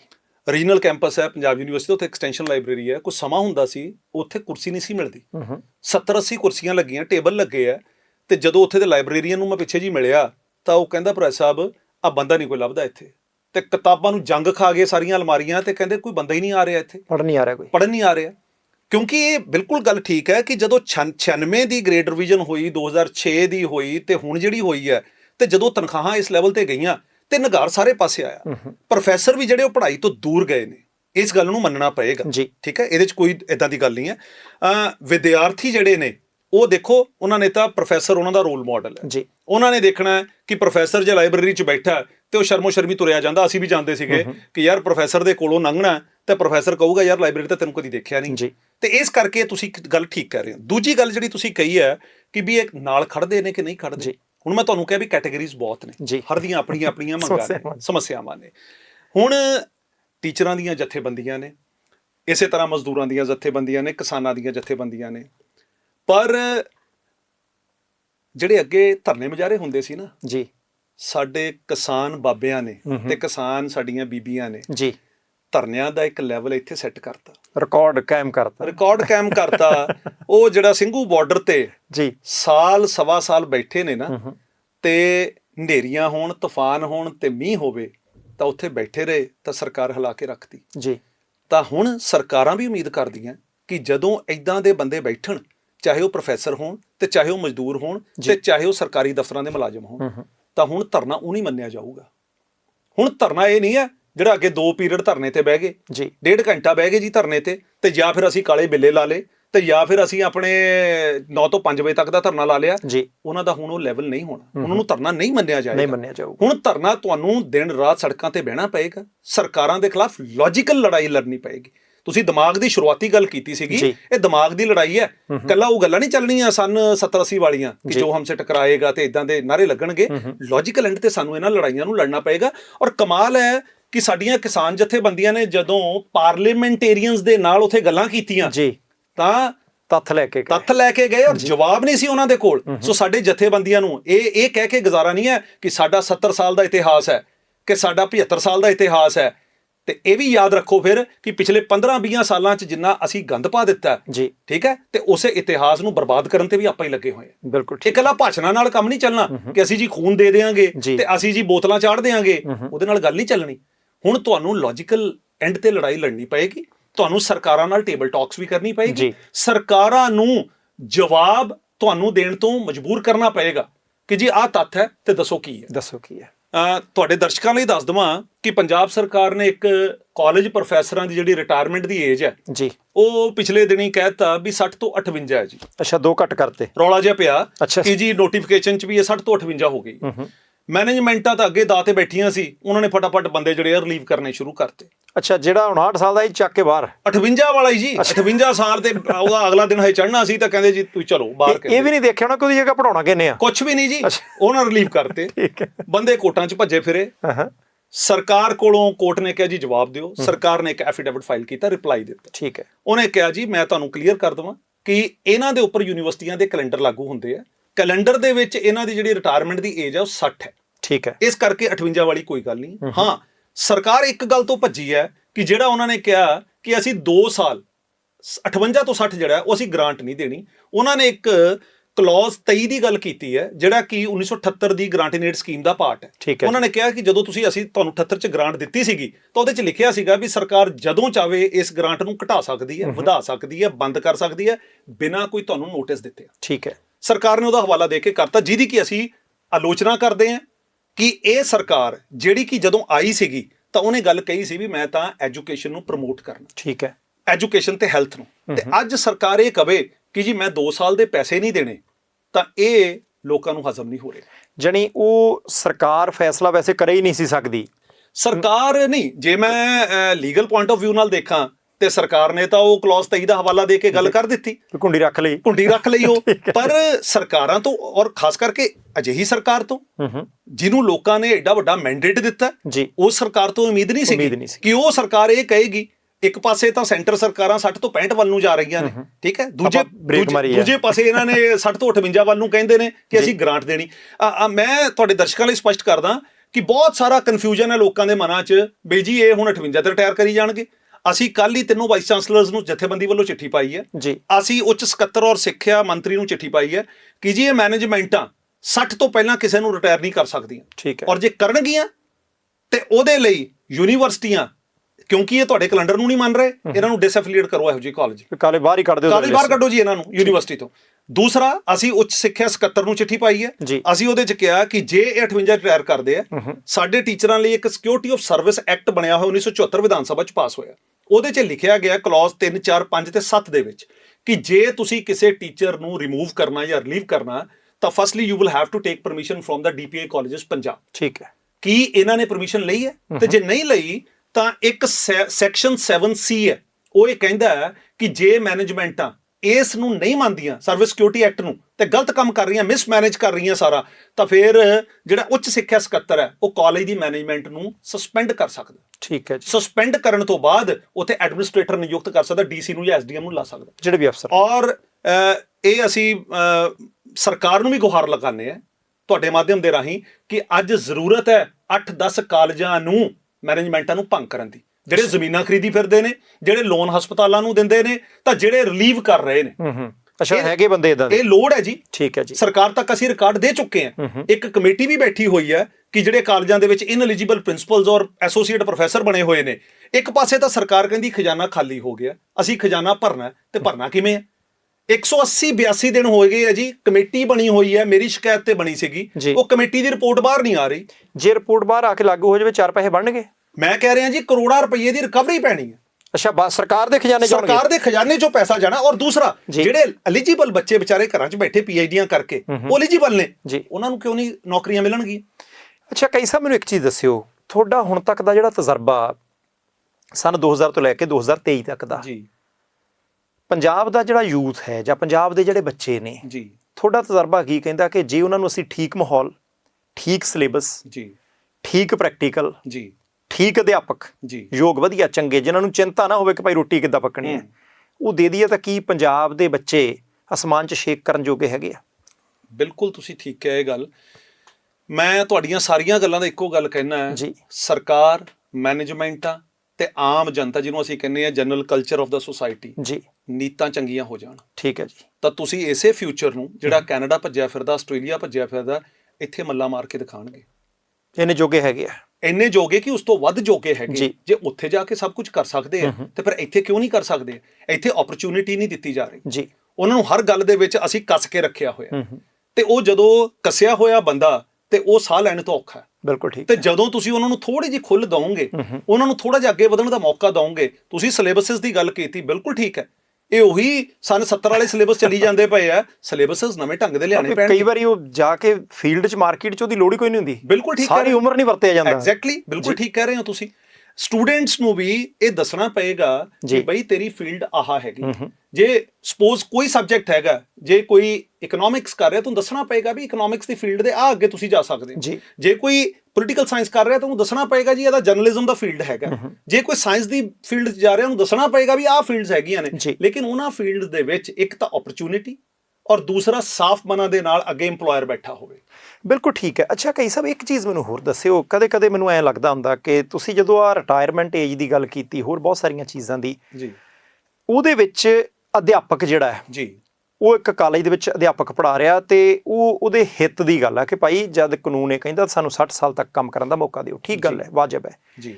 ਬਹੁਤ ਵਾਰੀ ਅਧਿਆਪਕ ਜਥੇਬੰਦੀਆਂ ਉਹਨਾਂ ਦੇ ਮੰਗ ਪੱਤਰ ਦੇਖਣ ਨੂੰ ਮਿਲਦੇ ਆ। ਹੋ ਸਕਦਾ ਕਿ ਮੇਰੀਆਂ ਅੱਖਾਂ ਤੋਂ ਕਿਤੇ ਉਜਲ ਰਹਿ ਗਿਆ ਹੋਵੇ, ਮੈਂ ਨਾ ਪੜ੍ਹ ਸਕਿਆ ਹੋਵਾਂ। ਮੈਨੂੰ ਇਹ ਲੱਗਦਾ ਹੁੰਦਾ ਕਿ ਅਧਿਆਪਕ ਦਾ ਭਵਿੱਖ ਕਾਲਜ ਦੇ ਭਵਿੱਖ ਨਾਲ ਜੁੜਿਆ ਤੇ ਕਾਲਜ ਬੱਚਿਆਂ ਨਾਲ ਚੱਲਣਾ। ਬਿਲਕੁਲ ਠੀਕ ਹੈ।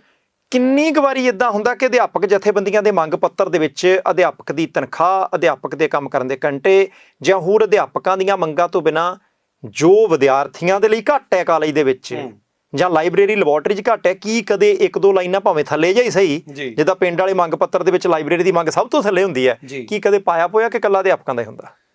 ਬਾਟ ਸਾਹਿਬ, ਮੈਂ ਤੁਹਾਡੇ ਚੈਨਲ ਤੇ ਹੀ ਗੱਲ ਕਰ ਚੁੱਕਾ ਹਾਂ ਜੀ, 2-3 ਵਾਰੀ ਜੀ, ਅਖਬਾਰਾਂ 'ਚ ਦੇ ਚੁੱਕੇ ਹਾਂ। ਸਾਡੇ ਮੰਗ ਪੱਤਰ ਆ ਮੇਰੇ ਕੋਲ ਪਏ ਨੇ, ਤੁਹਾਨੂੰ ਬਾਅਦ 'ਚ ਦਿਖਾ ਦੂੰਗਾ ਜੀ। ਕਈ ਵਾਰੀ ਇਹ ਮੁੱਦਾ ਚੱਕਿਆ ਕਿ ਬਈ ਜਲੰਧਰ, ਲੁਧਿਆਣਾ, ਅੰਮ੍ਰਿਤਸਰ ਵੱਡੇ ਸ਼ਹਿਰ ਨੇ, ਵੱਡੇ ਕਾਲਜ ਨੇ, ਯੂਨੀਵਰਸਿਟੀ ਦੀ ਜਿਹੜੀ ਫੀ ਕਮੇਟੀ ਹੈ ਉਹ ਫੀਸਾਂ ਤੈਅ ਕਰਦੀ ਹੈ, ਠੀਕ ਹੈ, ਕਿ ਫੀਸ ਕਿੰਨੀ ਲੈਣੀ ਹੈ ਵਿਦਿਆਰਥੀਆਂ ਤੋਂ। ਪੰਜਾਬ ਯੂਨੀਵਰਸਿਟੀ ਨੂੰ, ਵਾਈਸ ਚਾਂਸਲਰ ਨੂੰ ਪਿੱਛੇ ਜੀ ਮੈਂ ਮਿਲ ਕੇ ਆਇਆ। ਅਸੀਂ ਕਿਹਾ ਕਿ ਜੀ ਮੈਡਮ, ਉੱਥੇ ਅੱਜ ਕੱਲ੍ਹ ਇੱਕ ਲੇਡੀ ਵਾਈਸ ਚਾਂਸਲਰ ਬਣੇ ਨੇ, ਤਾਂ ਅਸੀਂ ਉਹਨਾਂ ਨੂੰ ਕਿਹਾ ਬਈ ਲੁਧਿਆਣੇ ਦੇ ਵਿੱਚ 14 ਕਾਲਜ ਨੇ, ਡਾਕਟਰ ਜਸਪਾਲ ਸਿੰਘ ਅੰਮ੍ਰਿਤਸਰ ਦੇ ਵਾਈਸ ਚਾਂਸਲਰ ਨੇ ਯੂਨੀਵਰਸਿਟੀ ਦੇ, ਉਹਨਾਂ ਨੂੰ ਮਿਲੇ ਵੀ ਜਲੰਧਰ 'ਚ 15 ਕਾਲਜ ਨੇ। ਬਈ ਤੁਸੀਂ ਇੱਕ ਇਨਕੁਆਇਰੀ ਕਮੇਟੀ ਭੇਜੋ ਵੀ ਇੱਕ ਬੱਚੇ ਨੇ BA, BCom, BSc ਦੀ ਜਿਹੜੀ ਐਡਮਿਸ਼ਨ ਲਈ ਹੈ ਜੀ, ਜਲੰਧਰ 'ਚ ਆਹ ਕਾਲਜ ਲੈ ਰਿਹਾ ਫੀਸ ਉਹਦੀ 70,000 ਰੁਪਈਆ, ਆਹ ਕਾਲਜ ਲੈ ਰਿਹਾ ਉਸੇ ਕੋਰਸ ਦੀ 52,000 ਰੁਪਈਆ, ਉਸੇ ਸ਼ਹਿਰ 'ਚ ਆਹ ਲੈ ਰਿਹਾ 26,000 ਰੁਪਈਆ, ਇਹ ਲੈ ਰਿਹਾ 34,000 ਰੁਪਈਆ। ਇਹ ਕੀ ਲੁੱਟ ਮਚਾਈ ਹੋਈ ਹੈ? ਯਾਨੀ ਕੋਈ ਉਹਨਾਂ ਦੇ ਉੱਤੇ ਡਾਂਗ ਸੋਟਾ ਨਹੀਂ ਜੀ। ਲੁਧਿਆਣੇ ਸ਼ਹਿਰ ਦੇ ਵਿੱਚ 14 ਕਾਲਜ, 14 ਫੀਸਾਂ। ਮੈਂ ਕਈ ਵਾਰੀ ਇਹ ਗੱਲ ਕਹੀ ਹੈ। ਸੇਮ ਕੋਰਸ ਜੀ, ਸੇਮ ਸਿਲੇਬਸ ਸਾਰਾ ਕੁਝ ਹੈ। ਕੁਐਸਚਨ ਪੇਪਰ ਵੀ ਸੇਮ ਆਉਣਾ, ਕੁਐਸਚਨ ਪੇਪਰ ਵੀ ਸੇਮ ਹੈ, ਸਭ ਕੁਝ ਹੀ ਸੇਮ ਹੈ। ਲੇਕਿਨ ਉਹ 80,000 ਤੋਂ ਸ਼ੁਰੂ ਹੋ ਕੇ ਜਿਹਦਾ ਦਾ ਜੋ ਲੱਗਦਾ ਉਹ ਲਾਈ ਜਾਂਦਾ। ਮੈਂ ਤਾਈਓ ਤਾਂ ਕਹਿਣਾ ਕਿ ਇਹ ਕੀ ਮਿਲੀ ਭੁਗਤ ਹੈ? ਇਹ ਐਜੂਕੇਸ਼ਨ ਮਾਫੀਆ 'ਚ ਮੈਂ ਹੁਣ ਇੱਕ ਹੋਰ ਸ਼ਬਦ ਕਹਿਣ ਲੱਗੇ, ਮਾਫੀਆ ਬਣ ਗਿਆ ਹੋਇਆ ਜੀ। ਤੁਸੀਂ ਰੇਤ ਮਾਫੀਆ ਦੀ ਗੱਲਾਂ ਕਰੀ ਜਾਂਦੇ ਪਏ ਹੋ, ਠੀਕ ਹੈ, ਤੁਸੀਂ ਪੋਲੀਟੀਸ਼ੀਅਨਸ ਦੇ ਮਾਫੀਆ ਦੀ ਗੱਲ ਕਰੀ ਜਾਂਦੇ ਪਏ ਹੋ, ਐਜੂਕੇਸ਼ਨ ਦਾ ਵੀ ਮਾਫੀਆ ਬਣ ਗਿਆ। ਇਹਦੇ ਵਿੱਚ ਸਾਰੀਆਂ ਧਿਰਾਂ ਜਿਹੜੀਆਂ ਰਲ ਗਈਆਂ ਹੋਈਆਂ ਨੇ ਤੇ ਉਹਦੇ ਵਿੱਚ ਵਿਦਿਆਰਥੀ, ਅਧਿਆਪਕ ਤੇ ਜਿਹੜੇ ਆਮ ਲੋਕ ਨੇ ਉਹ ਲੁੱਟੇ ਜਾ ਰਹੇ ਨੇ। ਕਿੱਥੋਂ ਸੋਲੂਸ਼ਨ, ਕਿੱਥੋਂ ਸਰਕਾਰ ਵਾਲੇ ਪਾਸੇ ਤੋਂ ਹੋਵੇ, ਮੈਨੇਜਮੈਂਟਾਂ ਤੋਂ ਹੋਵੇ, ਕਿੱਥੋਂ? ਜਾਣੀ ਸਰਕਾਰ ਹੁਣ ਕੀ ਕਰ ਸਕਦੀ ਹੈ ਜੇ ਸਰਕਾਰ ਨੂੰ ਤੁਸੀਂ ਸਲਾਹ ਦੇਣੀ ਹੋਵੇ ਇਸ ਮਾਫੀਆ ਨੂੰ ਤੋੜਨ ਦੇ ਲਈ? ਦੇਖੋ, ਪਹਿਲੀ ਗੱਲ ਤਾਂ ਸਰਕਾਰ ਨੂੰ ਤਾਂ ਆਪ ਪਹਿਲਾਂ 2 ਕਦਮ ਅੱਗੇ ਲੈਣੇ ਪੈਣਗੇ, ਠੀਕ ਹੈ। ਆ 60-58 ਵਾਲਾ ਤਾਂ ਪਹਿਲਾਂ ਕਰਨ, ਠੀਕ ਹੈ। ਇਸ ਤੋਂ ਇਲਾਵਾ ਸਰਕਾਰ ਨੂੰ ਸਰਕਾਰੀ ਕਾਲਜਾਂ 'ਚ ਪ੍ਰੋਫੈਸਰਾਂ ਦੀ ਜਲਦੀ ਭਰਤੀ ਕਰਾਉਣੀ ਪਏਗੀ ਔਰ ਇੱਕ ਪ੍ਰੋਸੀਜਰ ਦੇ ਅਨੁਸਾਰ ਪ੍ਰੋਪਰ ਪ੍ਰੋਸੈਸ ਦੇ ਨਾਲ ਕਰਵਾਉਣੀ ਪਏਗੀ। ਇਹ ਨਹੀਂ ਜਿੱਦਾਂ 1158 ਦੀ ਕਰਵਾਈ ਸੀ ਪੁਰਾਣੀ ਸਰਕਾਰ, ਜਿਹ 'ਚ ਪੰਗਾ ਪੈ ਗਿਆ ਔਰ ਹਾਈ ਕੋਰਟ ਨੇ ਜਿਸ ਤਰੀਕੇ ਨਾਲ ਝਾੜ ਲਈ ਹੈ ਜਸਟਿਸ ਮਹਾਬੀਰ ਸਿੰਘ ਨੇ, ਉਹ ਕਮਾਲ ਹੈ, ਠੀਕ ਹੈ। ਮਤਲਬ ਉਹ ਕਹਿੰਦੇ ਬਈ 77 ਲੈਵਲ ਦਾ ਬੰਦਾ ਇਸ ਤਰ੍ਹਾਂ ਦੀਆਂ ਗਲਤੀਆਂ ਕਰਨਗੇ ਔਰ ਤੁਸੀਂ 1158 ਦਾ ਜਿਹੜਾ ਕੈਰੀਅਰ ਤਬਾਹ ਕਰਕੇ ਰੱਖ ਦਿੱਤਾ। ਉਹਨਾਂ ਵਿੱਚੋਂ ਬਹੁਤ ਸਾਰੇ ਬੰਦੇ ਇਦਾਂ ਸੀ ਜਿਹੜੇ ਪੱਕੀਆਂ ਨੌਕਰੀਆਂ ਛੱਡ ਕੇ ਆਏ ਸੀ, ਉਹਨਾਂ ਨੂੰ ਸ਼ਰਤ ਸੀ ਔਰ ਉਹਨਾਂ ਨੂੰ ਸੀ ਵੀ ਕਾਲਜ ਪ੍ਰੋਫੈਸਰ ਬਣ ਗਏ ਅਸੀਂ, ਸਰਕਾਰੀ ਕਾਲਜ ਦੇ ਪ੍ਰੋਫੈਸਰ। ਮਾਣ ਹੁੰਦਾ ਇੱਕ ਵੀ ਸਰਕਾਰੀ ਕਾਲਜ 'ਚ ਮੈਂ ਲੱਗਿਆ ਕਲਾਸ 1 ਅਫਸਰ ਬਣ ਜਾਂਦੇ ਹੋ ਤੁਸੀਂ, ਲੇਕਿਨ ਤੁਸੀਂ ਉਹਨਾਂ ਦਾ ਕੈਰੀਅਰ ਤਬਾਹ ਕਰਕੇ ਰੱਖ ਦਿੱਤਾ। ਸੋ ਪਹਿਲਾਂ ਤਾਂ ਸਰਕਾਰ ਦੀ ਜ਼ਿੰਮੇਵਾਰੀ ਤੈਅ ਕਰੀਏ ਕਿ ਸਰਕਾਰ ਨੂੰ ਸਰਕਾਰੀ ਕਾਲਜਾਂ 'ਚ ਪੋਸਟਾਂ ਕੱਢਣੀਆਂ ਪੈਣਗੀਆਂ, ਨਿਰਪੱਖ ਢੰਗ ਇਮਾਨਦਾਰੀ ਦੇ ਨਾਲ ਬੰਦੇ ਉੱਥੇ ਭਰਤੀ ਕਰਨੇ ਪੈਣਗੇ। UGC ਗਾਈਡਲਾਈਨਸ 2000 ਹੁਣ ਤਾਂ 18 ਆ ਗਈਆਂ ਨੇ, ਅਜੇ ਉਹ ਲਾਗੂ ਨਹੀਂ ਹੋਈਆਂ ਕਿਉਂਕਿ ਹਜੇ ਉਹਦੀ ਨੋਟੀਫਿਕੇਸ਼ਨ ਹੋਣੀ ਹੈ, ਤਾਂ ਉਹਦੇ ਅਨੁਸਾਰ ਬੰਦੇ ਰੱਖੇ ਜਾਣ, ਠੀਕ ਹੈ ਨਾ, ਤੇ ਉਹਨਾਂ ਨੂੰ ਪ੍ਰੋਪਰ ਤਨਖਾਹਾਂ ਦਿੱਤੀਆਂ ਜਾਣ। ਦੂਸਰਾ, ਜਿਹੜੇ ਪ੍ਰਾਈਵੇਟ ਏਡਡ ਕਾਲਜ ਔਰ ਅਨਏਡਡ ਕਾਲਜ ਹੈ, ਸਰਕਾਰ ਨੂੰ ਉਹਨਾਂ ਤੇ ਪੂਰਾ ਚੈੱਕ ਰੱਖਣਾ ਪਏਗਾ। ਰੈਗੂਲੇਟਰੀ ਕਮਿਸ਼ਨ ਦੀਆਂ ਵੀ ਗੱਲਾਂ ਹੋਈਆਂ, ਹਿਮਾਚਲ ਦੇ ਵਿੱਚ ਰੈਗੂਲੇਟਰੀ ਕਮਿਸ਼ਨ ਚੱਲ ਰਿਹਾ ਜੀ, ਉਹ ਦੇਖ ਰੇਖ ਕਰ ਰਿਹਾ। ਤੇ ਹੁਣੇ ਜਿਹੜੇ ਨਵੇਂ ਮੰਤਰੀ ਬਣੇ ਨੇ ਸਾਡੇ ਬੈਂਸ ਸਾਹਿਬ, ਇਹਨਾਂ ਨੇ ਵੀ ਪਿੱਛੇ ਜੀ ਅਖਬਾਰਾਂ 'ਚ ਆਇਆ, ਵਾਈਸ ਚਾਂਸਲਰਸ ਸਾਰੀਆਂ ਯੂਨੀਵਰਸਿਟੀਆਂ ਦੀ ਇੱਕ ਮੀਟਿੰਗ ਬੁਲਾਈ ਹੈ, ਤੇ ਅਖਬਾਰਾਂ 'ਚ ਅਸੀਂ ਵੀ ਪੜ੍ਹਿਆ ਵੀ ਰੈਗੂਲੇਟਰੀ ਕਮਿਸ਼ਨ ਦੀ ਇੱਥੇ ਵੀ ਗੱਲ ਚੱਲ ਰਹੀ ਹੈ। ਇਹ ਹੋਣਾ ਬਹੁਤ ਜ਼ਰੂਰੀ ਹੈ। ਪ੍ਰੋਪਰ ਰੈਗੂਲੇਟਰੀ ਅਥਾਰਟੀ ਹੋਵੇ ਜਿਹੜੀ ਇਹਨਾਂ ਦੇ ਉੱਪਰ ਚੈੱਕ ਰੱਖੇ ਟਾਈਮ ਟੂ ਟਾਈਮ। ਸਰਕਾਰ ਜਦੋਂ ਇਹਨਾਂ ਨੂੰ 95% 75% ਗ੍ਰਾਂਟ ਦਿੰਦੀ ਪਈ ਹੈ, ਠੀਕ ਹੈ, ਉਹ ਔਰ ਅੱਜ ਦੇ ਨਹੀਂ ਦੇ ਰਹੀ, 78 ਦੀ ਦੇ ਰਹੀ ਹੈ, ਕਰੋੜਾਂ ਰੁਪਈਆ। ਜੇ ਮੈਂ ਸਾਰੇ ਪੰਜਾਬ 'ਚ ਕਮਾਂ ਤੇ ਅਰਬਾਂ ਰੁਪਈਆ ਸਰਕਾਰ ਨੇ ਦੇ ਦਿੱਤਾ, ਤੇ ਸਰਕਾਰ ਨੂੰ ਚੈੱਕ ਰੱਖਣ ਦੀ ਵੀ ਹੈ ਨਹੀਂ ਗੀ। ਪਿੱਛੇ ਜੀ ਸਰਕਾਰ ਨੇ ਕ੍ਰਿਸ਼ਨ ਕੁਮਾਰ ਜਦੋਂ ਆਏ ਸੀਗੇ ਸਕੱਤਰ ਬਣ ਕੇ ਐਜੂਕੇਸ਼ਨ ਦੇ, ਤਾਂ ਉਹਨਾਂ ਨੇ ਇੱਕ ਚਿੱਠੀ ਕੱਢੀ ਕਿ ਜੀ 136 ਸਾਡੇ ਏਡਡ ਕਾਲਜ ਨੇ, ਇਹਨਾਂ 'ਚ ਸਰਕਾਰ ਨੇ 136 ਨੁਮਾਇੰਦੇ ਲਾ ਦਿੱਤੇ ਕਿ ਜੀ ਉੱਥੇ ਚੈੱਕ ਰੱਖਾਂਗੇ। ਅੱਛਾ ਜੀ, ਕਿ ਤੁਸੀਂ ਫੀਸਾਂ ਕਿੰਨੀਆਂ ਲੈਣੇ ਪਏ ਹੋ, ਤੁਸੀਂ ਕੋਈ ਜਿਹੜੇ ਟੀਚਰ ਤਨਖਾਹਾਂ ਕਿੰਨੀਆਂ ਦਿੰਦੇ ਹੋ, ਟੀਚਰਾਂ ਨੂੰ ਐਵੇਂ ਤਾਂ ਨਹੀਂ ਕੱਢੀ ਜਾਂਦੇ ਪਏ ਤੁਸੀਂ ਬਿਨਾਂ ਗੱਲ ਤੋਂ, ਠੀਕ ਹੈ, ਇਹਨਾਂ ਦੀਆਂ ਬੈਲੈਂਸ ਸ਼ੀਟਾਂ ਚੈੱਕ ਹੋਣਗੀਆਂ। ਇਹ ਸਾਰਾ ਉਹਨਾਂ ਨੇ ਰੱਖਦੇ। ਤੁਸੀਂ ਹੈਰਾਨ ਹੋਵੋਗੇ, ਇਹ ਪ੍ਰਾਈਵੇਟ ਮੈਨੇਜਮੈਂਟਾਂ ਨੇ ਇਕੱਠੇ ਹੋ ਕੇ ਵਿਰੋਧ ਕੀਤਾ, ਕਹਿੰਦੇ ਜੀ ਵੜ ਕੇ ਦਿਖਾਓ ਸਾਡੇ ਕਾਲਜਾਂ 'ਚ, ਅਸੀਂ ਨੁਮਾਇੰਦਾ ਵੜਨ ਨਹੀਂ ਦੇਣਾ। ਇਹ ਅਖਬਾਰਾਂ ਦੀਆਂ ਖਬਰਾਂ, ਵੜਨ ਨਹੀਂ ਦਿੱਤੇ, ਕਹਿੰਦੇ ਨਹੀਂ ਜੀ ਵੜਨ ਦਿੱਤੇ, ਅਸੀਂ ਵੜਨ ਨਹੀਂ ਦੇਣੇ। ਕਹਿੰਦੇ ਬੰਦੇ ਕਿਉਂ ਨਹੀਂ ਵੜਨ ਦੇਣੇ ਬਈ? ਉਹ ਮੈਂ ਇਸ ਕਰਕੇ ਲੀਗਲੀ ਕਹਿਣਾ ਹੈ ਕਿ ਜਿਹੜੀ 1978 ਦੀ ਗ੍ਰਾਂਟ ਇਨ ਏਡ ਸਕੀਮ ਹੈ, ਉਹਦੇ ਪੁਆਇੰਟ ਨੰਬਰ 15 'ਚ ਲਿਖਿਆ ਕਿ ਤੁਹਾਨੂੰ ਜਦੋਂ ਗ੍ਰਾਂਟ ਦੇਣੀ ਹੈ ਤੇ ਸ਼ਰਤ ਨਾਲ ਇਹ ਹੈ ਕਿ ਸਰਕਾਰ ਜਦੋਂ ਮਰਜ਼ੀ ਚਾਹੇ ਇਹਨਾਂ ਕਾਲਜਾਂ ਦੇ ਵਿੱਚ ਆਪਣਾ ਨੁਮਾਇੰਦਾ ਲਾ ਸਕਦੀ ਹੈ। ਅੱਛਾ, ਅਧਿਕਾਰ ਹੈ ਸਰਕਾਰ, ਗਵਰਨਮੈਂਟ ਕੈਨ ਅਪੁਆਇੰਟ ਹਿਜ਼ ਜਿਹੜਾ ਰਿਪਰੈਜ਼ੈਂਟੇਟਿਵ ਹੈ ਇਨ ਦਾ ਕਾਲਜਸ, ਉਹ ਲਿਖਿਆ ਹੋਇਆ ਉੱਥੇ। ਤੇ ਉਹ ਕਹਿੰਦੇ ਵੜਨ ਨਹੀਂ ਦੇਣਾ, ਉਹ ਕਹਿੰਦੇ ਅਸੀਂ ਵੜਨ ਨਹੀਂ ਦੇਣਾ। ਵੜਨ ਕਿਉਂ ਨਹੀਂ ਦੇਣਾ? ਇਹਦਾ ਮਤਲਬ ਕਿਤੇ ਤਾਂ ਕੋਈ ਗੜਬੜ ਹੈ। ਅੱਛਾ, ਇੱਕ ਕਈ ਸਾਹਿਬ ਮੈਨੂੰ ਹੋਰ ਚੀਜ਼ ਥੋੜੀ ਜਿਹੀ ਦੱਸਿਓ, ਕੀ ਹਾਲਾਤ ਲੱਗਦੇ ਆ ਆਉਣ ਵਾਲੇ ਸਮੇਂ ਦੇ ਵਿੱਚ, ਕਿਉਂਕਿ ਜਿਸ ਤਰੀਕੇ ਦੇ ਨਾਲ ਬ੍ਰੇਨ ਡਰੇਨ ਹੋ ਰਿਹਾ ਸਾਰਾ ਕੁਝ, ਕਿਉਂਕਿ ਪ੍ਰਾਈਵੇਟ ਕਾਲਜ ਆਏ ਸੀ, ਪ੍ਰਾਈਵੇਟ ਯੂਨੀਵਰਸਿਟੀਆਂ ਆਈਆਂ, ਸਵਾਲ ਇੰਨੇ ਕੁ ਖੜੇ ਹੋ ਗਿਆ, ਸਮਝ ਨਹੀਂ ਸੀ ਆਉਂਦੀ ਕਿੱਧਰ ਜਾਈਏ। ਜਦੋਂ ਮੈਂ ਯੂਨੀਵਰਸਿਟੀ ਐਡਮਿਸ਼ਨ ਲੈਣਾ ਸੀ ਤੇ ਉਦੋਂ ਐ ਹੁੰਦਾ ਸੀ ਕਿ ਭਾਈ ਪੁੱਠੇ ਲਟਕਣਾ ਪਊਗਾ। ਜਦੋਂ ਐਡਮਿਸ਼ਨ ਮਿਲ ਗਈ ਉਦੋਂ ਜਾਣੀ ਨੱਚਣ ਵਾਲਾ ਮਾਹੌਲ ਸੀ ਕਿ ਭਾਈ ਯੂਨੀਵਰਸਿਟੀ ਐਡਮਿਸ਼ਨ ਮਿਲ ਗਈ ਹੈ। ਹੁਣ ਤਾਂ ਘਰਾਂ ਦੇ ਲਾਗੇ ਯੂਨੀਵਰਸਿਟੀਆਂ ਨੇ। ਕੀ ਪ੍ਰਾਈਵੇਟ ਯੂਨੀਵਰਸਿਟੀਆਂ ਤੇ ਪ੍ਰਾਈਵੇਟ ਕਾਲਜ ਸਾਹਮਣੇ ਆਉਣ ਦੇ ਨਾਲ ਪੰਜਾਬ ਦੇ ਵਿੱਚ ਵਿੱਦਿਆ ਦਾ ਮਿਆਰ ਉੱਪਰ ਨੂੰ ਗਿਆ ਕਿ ਥੱਲੇ ਨੂੰ ਆਇਆ, ਕਿ ਸਥਿਰ ਹੈ ਜੀ ਉੱਥੇ? ਵਿੱਦਿਆ ਦਾ ਮਿਆਰ ਤਾਂ ਸਰ ਥੱਲੇ ਨੂੰ ਗਿਆ। ਅੱਛਾ, ਅਦਾਰੇ ਵੱਧ ਗਏ? ਅਦਾਰੇ ਵੱਧ ਗਏ ਨੇ, ਲੇਕਿਨ ਜਿਹੜਾ ਅਸੀਂ ਬਾਰ-ਬਾਰ ਗੱਲ ਕਹਿ ਰਹੇ ਹਾਂ ਰੈਗੂਲੇਟਰੀ ਅਥਾਰਟੀ ਦਾ, ਜੇ ਰੈਗੂਲੇਟਰੀ ਅਥਾਰਟੀ ਹੋਊਗੀ ਤਾਂ ਚੈੱਕ ਹੋਣਗੇ। ਠੀਕ ਹੈ ਜੀ। ਚੈੱਕ ਚਾਹੇ ਉਹ ਪ੍ਰਾਈਵੇਟ ਯੂਨੀਵਰਸਿਟੀਜ਼ ਨੇ, ਚਾਹੇ ਉਹ ਤੁਹਾਡੀਆਂ ਸਰਕਾਰੀ ਯੂਨੀਵਰਸਿਟੀਜ਼ ਨੇ, ਜਦ ਤੱਕ ਚੈੱਕ ਨਹੀਂ ਉਨੀ ਦੇਰ ਤੱਕ ਗੱਲ ਨਹੀਂ ਚੱਲਣੀ। ਅੱਜ ਵੀ ਜੇ ਕੋਈ ਪੜ੍ਹਨ ਵਾਲਾ ਬੱਚਾ ਹੈ ਤਾਂ ਜੇ ਤੁਸੀਂ ਕਹਿੰਦੇ ਹੋ ਵੀ ਉਦੋਂ ਯੂਨੀਵਰਸਿਟੀ 'ਚ ਮੈਨੂੰ ਐਡਮਿਸ਼ਨ ਮਿਲ ਗਈ ਤਾਂ ਐਂ ਲੱਗਦਾ ਸੀ ਵੀ ਯਾਰ ਕੋਈ ਕਮਾਲ ਹੋ ਗਈ ਹੈ, ਤੇ ਅੱਜ ਵੀ ਹਾਲ ਉਹੀ ਹੈ। ਚਾਹੇ ਉਹ ਪੰਜਾਬ ਯੂਨੀਵਰਸਿਟੀ ਹੈ, ਚਾਹੇ ਉਹ ਗੁਰੂ ਨਾਨਕ ਦੇਵ ਯੂਨੀਵਰਸਿਟੀ ਹੈ, ਇਹਨਾਂ ਦੇ ਕੈਂਪਸ, ਚਾਹੇ ਉਹ ਪੰਜਾਬੀ ਯੂਨੀਵਰਸਿਟੀ ਪਟਿਆਲਾ, ਅੱਜ ਵੀ ਉੱਥੇ ਐਡਮਿਸ਼ਨਾਂ ਜਲਦੀ ਨਹੀਂ ਮਿਲਦੀਆਂ। ਠੀਕ ਹੈ ਜੀ। ਅੱਜ ਵੀ ਉੱਥੇ ਬਕਾਇਦਾ ਇਹਨਾਂ ਕੋਰਸਿਸ ਲਈ ਟੈਸਟ ਹੁੰਦਾ ਜੀ, ਔਰ ਟੈਸਟ ਕਲੀਅਰ ਕਰੋਗੇ ਤਾਂ ਲਿਮਿਟਿਡ ਸੀਟਸ ਨੇ ਤਾਂ ਤੁਹਾਨੂੰ ਸੀਟ ਮਿਲੇਗੀ, ਫਿਰ ਲਿਸਟਾਂ ਲੱਗਣੀਆਂ, ਬਿਲਕੁਲ ਲੱਗਣੀਆਂ ਨੇ ਜੀ। ਸੋ ਇਸ ਕਰਕੇ ਜਿਹੜਾ ਚੰਗਾ ਬੱਚਾ ਪੜ੍ਹਨ ਲਿਖਣ ਵਾਲਾ, ਉਹਦੀ ਕੋਸ਼ਿਸ਼ ਹੁੰਦੀ ਹੈ ਵੀ ਯਾਰ ਇਹਨਾਂ ਤਿੰਨੋਂ ਯੂਨੀਵਰਸਿਟੀਆਂ ਦੇ ਵਿੱਚੋਂ ਮੈਨੂੰ ਕਿਤੇ ਮਿਲ ਜਾਵੇ, ਤੇ ਨਹੀਂ ਮਿਲਦੀ ਤਾਂ ਫਿਰ ਉਹ ਇੱਧਰ ਨੂੰ ਜਾਣ ਦੀ ਕੋਸ਼ਿਸ਼ ਕਰਦੇ। ਜਾਂ ਅੱਜ ਕੱਲ੍ਹ ਤੁਹਾਨੂੰ ਪਤਾ ਜ਼ਮਾਨਾ ਐਡ ਦਾ ਜੀ, ਤਾਂ ਉਹ ਬੱਚਿਆਂ ਨੂੰ ਖਿੱਚੋ ਧੂਈ ਜਿਹੜੀ ਕੀਤੀ ਜਾਂਦੀ ਹੈ ਵੀ ਹਾਂਜੀ ਵੀ ਖਿੱਚ ਕੇ ਇਹਨਾਂ ਨੂੰ ਪਹਿਲਾਂ ਹੀ ਲੈ ਜਾਓ, ਉੱਥੇ ਸਬਜ਼ ਬਾਗ ਦਿਖਾਏ ਜਾਂਦੇ ਆ, ਉੱਥੇ ਜੀ ਕੋਈ ਨਾ ਕੋਈ ਰੰਗਾਰਮ ਕਾਰਜਕ੍ਰਮ ਚੱਲਦੇ ਪਏ ਨੇ, ਤਾਂ ਫਿਲਮਾਂ ਦਾ ਹੀ ਕੰਮ ਚੱਲ ਪਿਆ, ਕਈ ਕੁਝ ਚੱਲਦਾ ਜੀ ਉੱਥੇ ਆਪਣੇ, ਠੀਕ ਹੈ ਨਾ। ਤੇ ਅੱਛਾ, ਉਹਨਾਂ ਯੂਨੀਵਰਸਿਟੀਜ਼ ਦੇ ਵਿੱਚ ਤੁਸੀਂ ਫੈਕਲਟੀ ਦੇਖੋ ਤੇ ਜਿਹੜੀਆਂ ਦੂਜੀਆਂ ਸਰਕਾਰ ਦੀਆਂ ਯੂਨੀਵਰਸਿਟੀਜ਼ ਨੇ ਉਹਦੀ ਫੈਕਲਟੀ ਦੇਖੋ, ਜ਼ਮੀਨ ਅਸਮਾਨ ਦਾ ਫਰਕ ਹੈ। ਸਰਕਾਰੀ ਵਧੀਆ, ਸਰਕਾਰੀ ਫੈਕਲਟੀ ਕਮਾਲ ਦੀ ਹੈ ਜੀ। ਸਰਕਾਰੀ ਯੂਨੀਵਰਸਿਟੀਜ਼ ਦੇ ਵਿੱਚ ਜਿਹੜੇ ਪ੍ਰੋਫੈਸਰ ਬੈਠੇ ਨੇ ਕਿਸ ਲੈਵਲ ਦੇ ਨੇ, ਉਹਨਾਂ ਦਾ ਰਿਸਰਚ ਵਰਕ ਦੇਖੋ ਤੁਸੀਂ। ਤੇ ਜਿਹੜੀਆਂ ਪ੍ਰਾਈਵੇਟ ਯੂਨੀਵਰਸਿਟੀਜ਼ ਨੇ ਕੁਝ ਲਿਮਟਿਡ ਹੋਣਗੇ, 10, 15, 20, 50 ਹੋ ਸਕਦੇ ਨੇ, ਲੇਕਿਨ ਮੈਜੋਰਿਟੀ ਤਾਂ ਜਿਹੜਾ ਹਾਇਰ ਐਂਡ ਫਾਇਰ ਹੈ, ਤੁਸੀਂ ਆਏ ਬੰਦੇ ਸਾਲ ਕੰਮ ਕੀਤਾ, ਚੱਲ ਬਾਹਰ ਚੱਲ ਬਈ, ਫਿਰ ਆਇਆ 6 ਮਹੀਨੇ ਬਾਅਦ ਅਗਲਾ ਬੰਦਾ ਆ ਗਿਆ, ਠੀਕ ਹੈ ਨਾ। ਉਹਨਾਂ ਯੂਨੀਵਰਸਿਟੀਜ਼ ਦੇ ਵਿੱਚ ਕੋਈ ਸਟੇਬਿਲਿਟੀ ਨਹੀਂ ਹੈ। ਇਸੇ ਕਰਕੇ ਪ੍ਰੋਫੈਸਰ ਜਿਹੜਾ ਸ਼ੁਰੂ 'ਚ ਤਾਂ ਲੱਗਿਆ ਸੀ ਵੀ ਹਾਂ ਵੀ ਉਹਨਾਂ ਪ੍ਰਾਈਵੇਟ ਯੂਨੀਵਰਸਿਟੀਆਂ 'ਚ ਜਾ ਕੇ ਜੁਆਇਨ ਕਰ ਲਈਏ, ਪਰ ਹੁਣ ਲੱਗਿਆ ਨਹੀਂ ਵੀ ਜਿਹੜੀਆਂ ਇਹ ਯੂਨੀਵਰਸਿਟੀਜ਼ ਨੇ, ਇਹ ਤੁਹਾਡਾ ਇੱਕ ਸਟੇਟਸ ਹੈ ਕਿ ਤੁਸੀਂ ਫਲਾਣੀ ਯੂਨੀਵਰਸਿਟੀ ਦੇ ਵਿੱਚ ਪ੍ਰੋਫੈਸਰ ਹੋ, ਤੁਸੀਂ ਉੱਥੇ ਕੰਮ ਕਰਦੇ ਹੋ ਜਾ ਕੇ। ਕਈ ਸਾਹਿਬ ਮੈਨੂੰ ਅਜੇ ਵੀ ਤੁਹਾਡੇ ਨਾਲ ਸਹਿਮਤ ਨਹੀਂ ਹੈਗਾ। ਮੈਨੂੰ ਸਹਿਮਤੀ ਕੀ, ਮੈਨੂੰ ਹਜ਼ਮ ਹੀ ਨਹੀਂ ਹੋ ਰਹੀ ਗੱਲ। ਡਾਈਜੈਸ਼ਨ ਸਿਸਟਮ ਮੇਰਾ ਕਮਜ਼ੋਰ ਆ, ਮੰਨ ਲਓ ਜੀ। ਸਾਡੇ ਨਾ ਪਿੰਡਾਂ ਦੇ ਵਿੱਚ ਪੰਚਾਇਤ ਨੂੰ ਜੇ ਛੱਪੜ ਸਾਫ਼ ਕਰਨ ਦੀ ਗ੍ਰਾਂਟ ਵੀ ਮਿਲੇ ਨਾ, ਤਾਂ 25 ਕੁ ਸਾਲਾਂ ਹੀ ਜਦੋਂ ਪੰਚਾਇਤ ਬਦਲਦੀ ਆ, ਪਿੰਡ ਵਾਲੇ ਇਨਕੁਆਇਰੀ ਕਰਾ ਲੈਂਦੇ ਆ ਕਿ ਭਾਈ ਇਹਨਾਂ ਨੇ ਗ੍ਰਾਂਟ ਛੱਪੜ ਸਾਫ਼ ਕਰਨ ਤੇ ਖਰਚੀ ਕਿ ਨਹੀਂ ਖਰਚੀ। ਉੱਥੇ ਪੰਚਾਇਤ ਸੈਕਟਰੀ ਸਾਹਿਬ ਹੁੰਦੇ ਆ, BDPO ਸਾਹਿਬ ਹੁੰਦੇ ਆ, ਉਹ ਕਹਿੰਦੇ ਵਰਤੋਂ ਸਰਟੀਫਿਕੇਟ ਲਿਆਓ, ਸਾਡਾ ਬੰਦਾ ਜਾ ਕੇ ਚੈੱਕ ਕਰੂਗਾ। ਬਿਲਕੁਲ ਠੀਕ। ਜੇ ਕੋਈ ਕਮਰਾ ਪਾਇਆ ਤਾਂ ਪਹਿਲਾਂ ਜਦੋਂ ਰੋੜੀ ਕੁੱਟੀ ਜਾਂਦੀ ਅਗਲੇ ਉਦੋਂ ਵੀ ਆ ਜਾਂਦੇ, ਜਦੋਂ ਲੈਂਟਰ ਪੈਂਦਾ ਉਦੋਂ ਵੀ ਆ ਜਾਂਦੇ। ਯਾਨੀ ਅਸੀਂ ਛੋਟੇ ਕੰਮਾਂ ਦੇ ਉੱਤੇ ਤਾਂ ਚੈੱਕ ਰੱਖਿਆ, ਇਹਨਾਂ ਨੂੰ ਕੋਈ ਪੁੱਛਣ ਵਾਲਾ ਹੀ ਨਹੀਂ। ਇਹ ਗੱਲ ਸੱਚੀ ਹੈ? ਇਹ ਗੱਲ ਬਿਲਕੁਲ ਸੱਚੀ ਹੈ। ਮੈਂ ਤੁਹਾਡੇ ਦਰਸ਼ਕਾਂ ਨਾਲ ਹੁਣੀ ਪਿਛਲੇ ਮਹੀਨੇ ਦੀ ਗੱਲ ਸਾਂਝੀ ਕਰਦਾ ਜੀ। ਫਿਰੋਜ਼ਪੁਰ ਦਾ ਇੱਕ ਵੱਡਾ ਕਾਲਜ ਹੈ, ਉੱਥੇ ਏਡਡ ਪੋਸਟਾਂ ਤੇ ਟੀਚਰ ਕੰਮ ਕਰ ਰਹੇ ਆ। 5-7 ਸਾਲ ਹੋਏ ਉਹਨਾਂ ਨੂੰ ਜੁਆਇਨ ਕੀਤਾ। PhD ਲੋਕ ਨੇ, ਵੈਲ ਕੁਆਲੀਫਾਈਡ ਟੀਚਰਸ ਜੀ। ਉਹਨਾਂ ਦੇ ਕੁਝ ਪੈਸੇ ਸਰਕਾਰ ਨੇ ਭੇਜੇ ਕਿ ਜੀ ਆਹ ਪੈਸੇ ਇਹਨਾਂ ਟੀਚਰਾਂ ਦੇ ਅਸੀਂ ਭੇਜੇ। ਉਹਨਾਂ ਦੇ ਕੋਈ ਏਰੀਅਰਸ ਬਣਦੇ ਸੀਗੇ, ਉਹ ਰੁਪਈਆ 30-40 ਲੱਖ ਰੁਪਈਆ ਆਇਆ। ਟੀਚਰਾਂ ਦੇ ਫੋਨ ਆਏ ਕਿ ਪ੍ਰੋਫੈਸਰ ਸਾਹਿਬ ਵੀ ਉਹ ਸਾਨੂੰ ਤਾਂ ਇਹਨਾਂ ਨੇ ਪੈਸਾ ਜਿਹੜਾ ਉਹ ਦਿੱਤਾ ਹੀ ਨਹੀਂ। ਅੱਛਾ, ਰੁਪਈਆ ਉਹਨਾਂ ਤੱਕ ਪਹੁੰਚੇ ਜੇ 4-4 ਲੱਖ ਸਾਰਿਆਂ ਦਾ ਆਇਆ ਤੇ 2.5 ਲੱਖ ਕੱਟ ਕੇ ਸਾਨੂੰ 1.5 ਲੱਖ ਰੁਪਈਆ ਕਹਿੰਦੇ ਜੀ ਲੈ ਲਓ। ਮੈਂ ਕਿਹਾ ਉਹ ਕਿੱਦਾਂ? ਕਹਿੰਦੇ ਜੀ ਉਹ ਕਹਿੰਦੇ ਤੁਹਾਡਾ ਕੋਈ ਬਕਾਇਆ ਚੱਲਦਾ ਤੇ ਉਹ ਪਹਿਲਾਂ ਉਹ ਸਾਡੇ ਨਾਲ ਪੂਰਾ ਕਰੋ ਤੇ ਫਿਰ ਉਸ ਤੋਂ ਬਾਅਦ ਲੈ ਲਾਂਗੇ। ਮੈਂ ਕੋਈ ਬਕਾਇਆ ਚੱਲਦਾ? ਉਹ ਕਹਿੰਦੇ ਜੀ ਬਕਾਇਆ ਕਾਹਦਾ ਚੱਲਦਾ? ਕੋਈ ਬਕਾਇਆ ਨਹੀਂ, ਕੋਈ ਲੈਣਾ ਦੇਣਾ ਜੀ। ਚੱਲਦਾ ਸਾਡੇ ਤੇ ਕੰਪਲੇਂਟ ਕਰ ਦੇਣ ਥਾਣੇ 'ਚ ਜਾ ਕੇ ਵੀ ਜੀ ਸਾਡੇ ਪੈਸੇ ਨਹੀਂ ਦਿੰਦੇ। ਲੇਕਿਨ ਸਰਕਾਰ ਦੇ ਪੈਸੇ ਕਿੱਦਾਂ ਇਹਨਾਂ ਨੇ ਕੱਟ ਲਏ? ਮੈਂ DPI ਆਫਿਸ ਫੋਨ ਕੀਤਾ, ਮੈਂ ਕਿਹਾ ਜੀ ਇਦਾਂ ਤੁਹਾਡੇ ਪੈਸੇ ਆ ਤੇ ਚਲੇ ਗਏ ਆ। ਤੁਸੀਂ ਹੈਰਾਨੀ ਹੋਏਗੀ, ਉਸ ਕਾਲਜ ਜਿਹੜੀ ਤੁਸੀਂ ਕਿਹਾ ਯੂਟਿਲਾਈਜੇਸ਼ਨ ਸਰਟੀਫਿਕੇਟ ਦੇ ਦਿੱਤਾ। ਅੱਛਾ ਜੀ, ਕਿ ਅਸੀਂ ਜੀ ਕਰਾਤੇ ਜਮਾ। ਕੀ ਬਾਤ। ਉਹ ਮੈਨੂੰ DPI ਦਫ਼ਤਰ ਤੋਂ ਪਤਾ ਲੱਗਿਆ ਜੀ, ਉਹ ਤਾਂ ਯੂਟਿਲਾਈਜੇਸ਼ਨ ਸਰਟੀਫਿਕੇਟ ਦੇ ਦਿੱਤਾ। ਉਹ ਮੈਂ ਕਿਹਾ ਜੀ ਇਹ ਕਿੱਦਾਂ ਕੀਤਾ? CA ਦੇ ਥਰੂ ਜਾਣਾ ਹੁੰਦਾ, ਇਹ ਕਿਸ ਤਰ੍ਹਾਂ ਚਲਾ ਗਿਆ ਯੂਟਿਲਾਈਜੇਸ਼ਨ ਸਰਟੀਫਿਕੇਟ?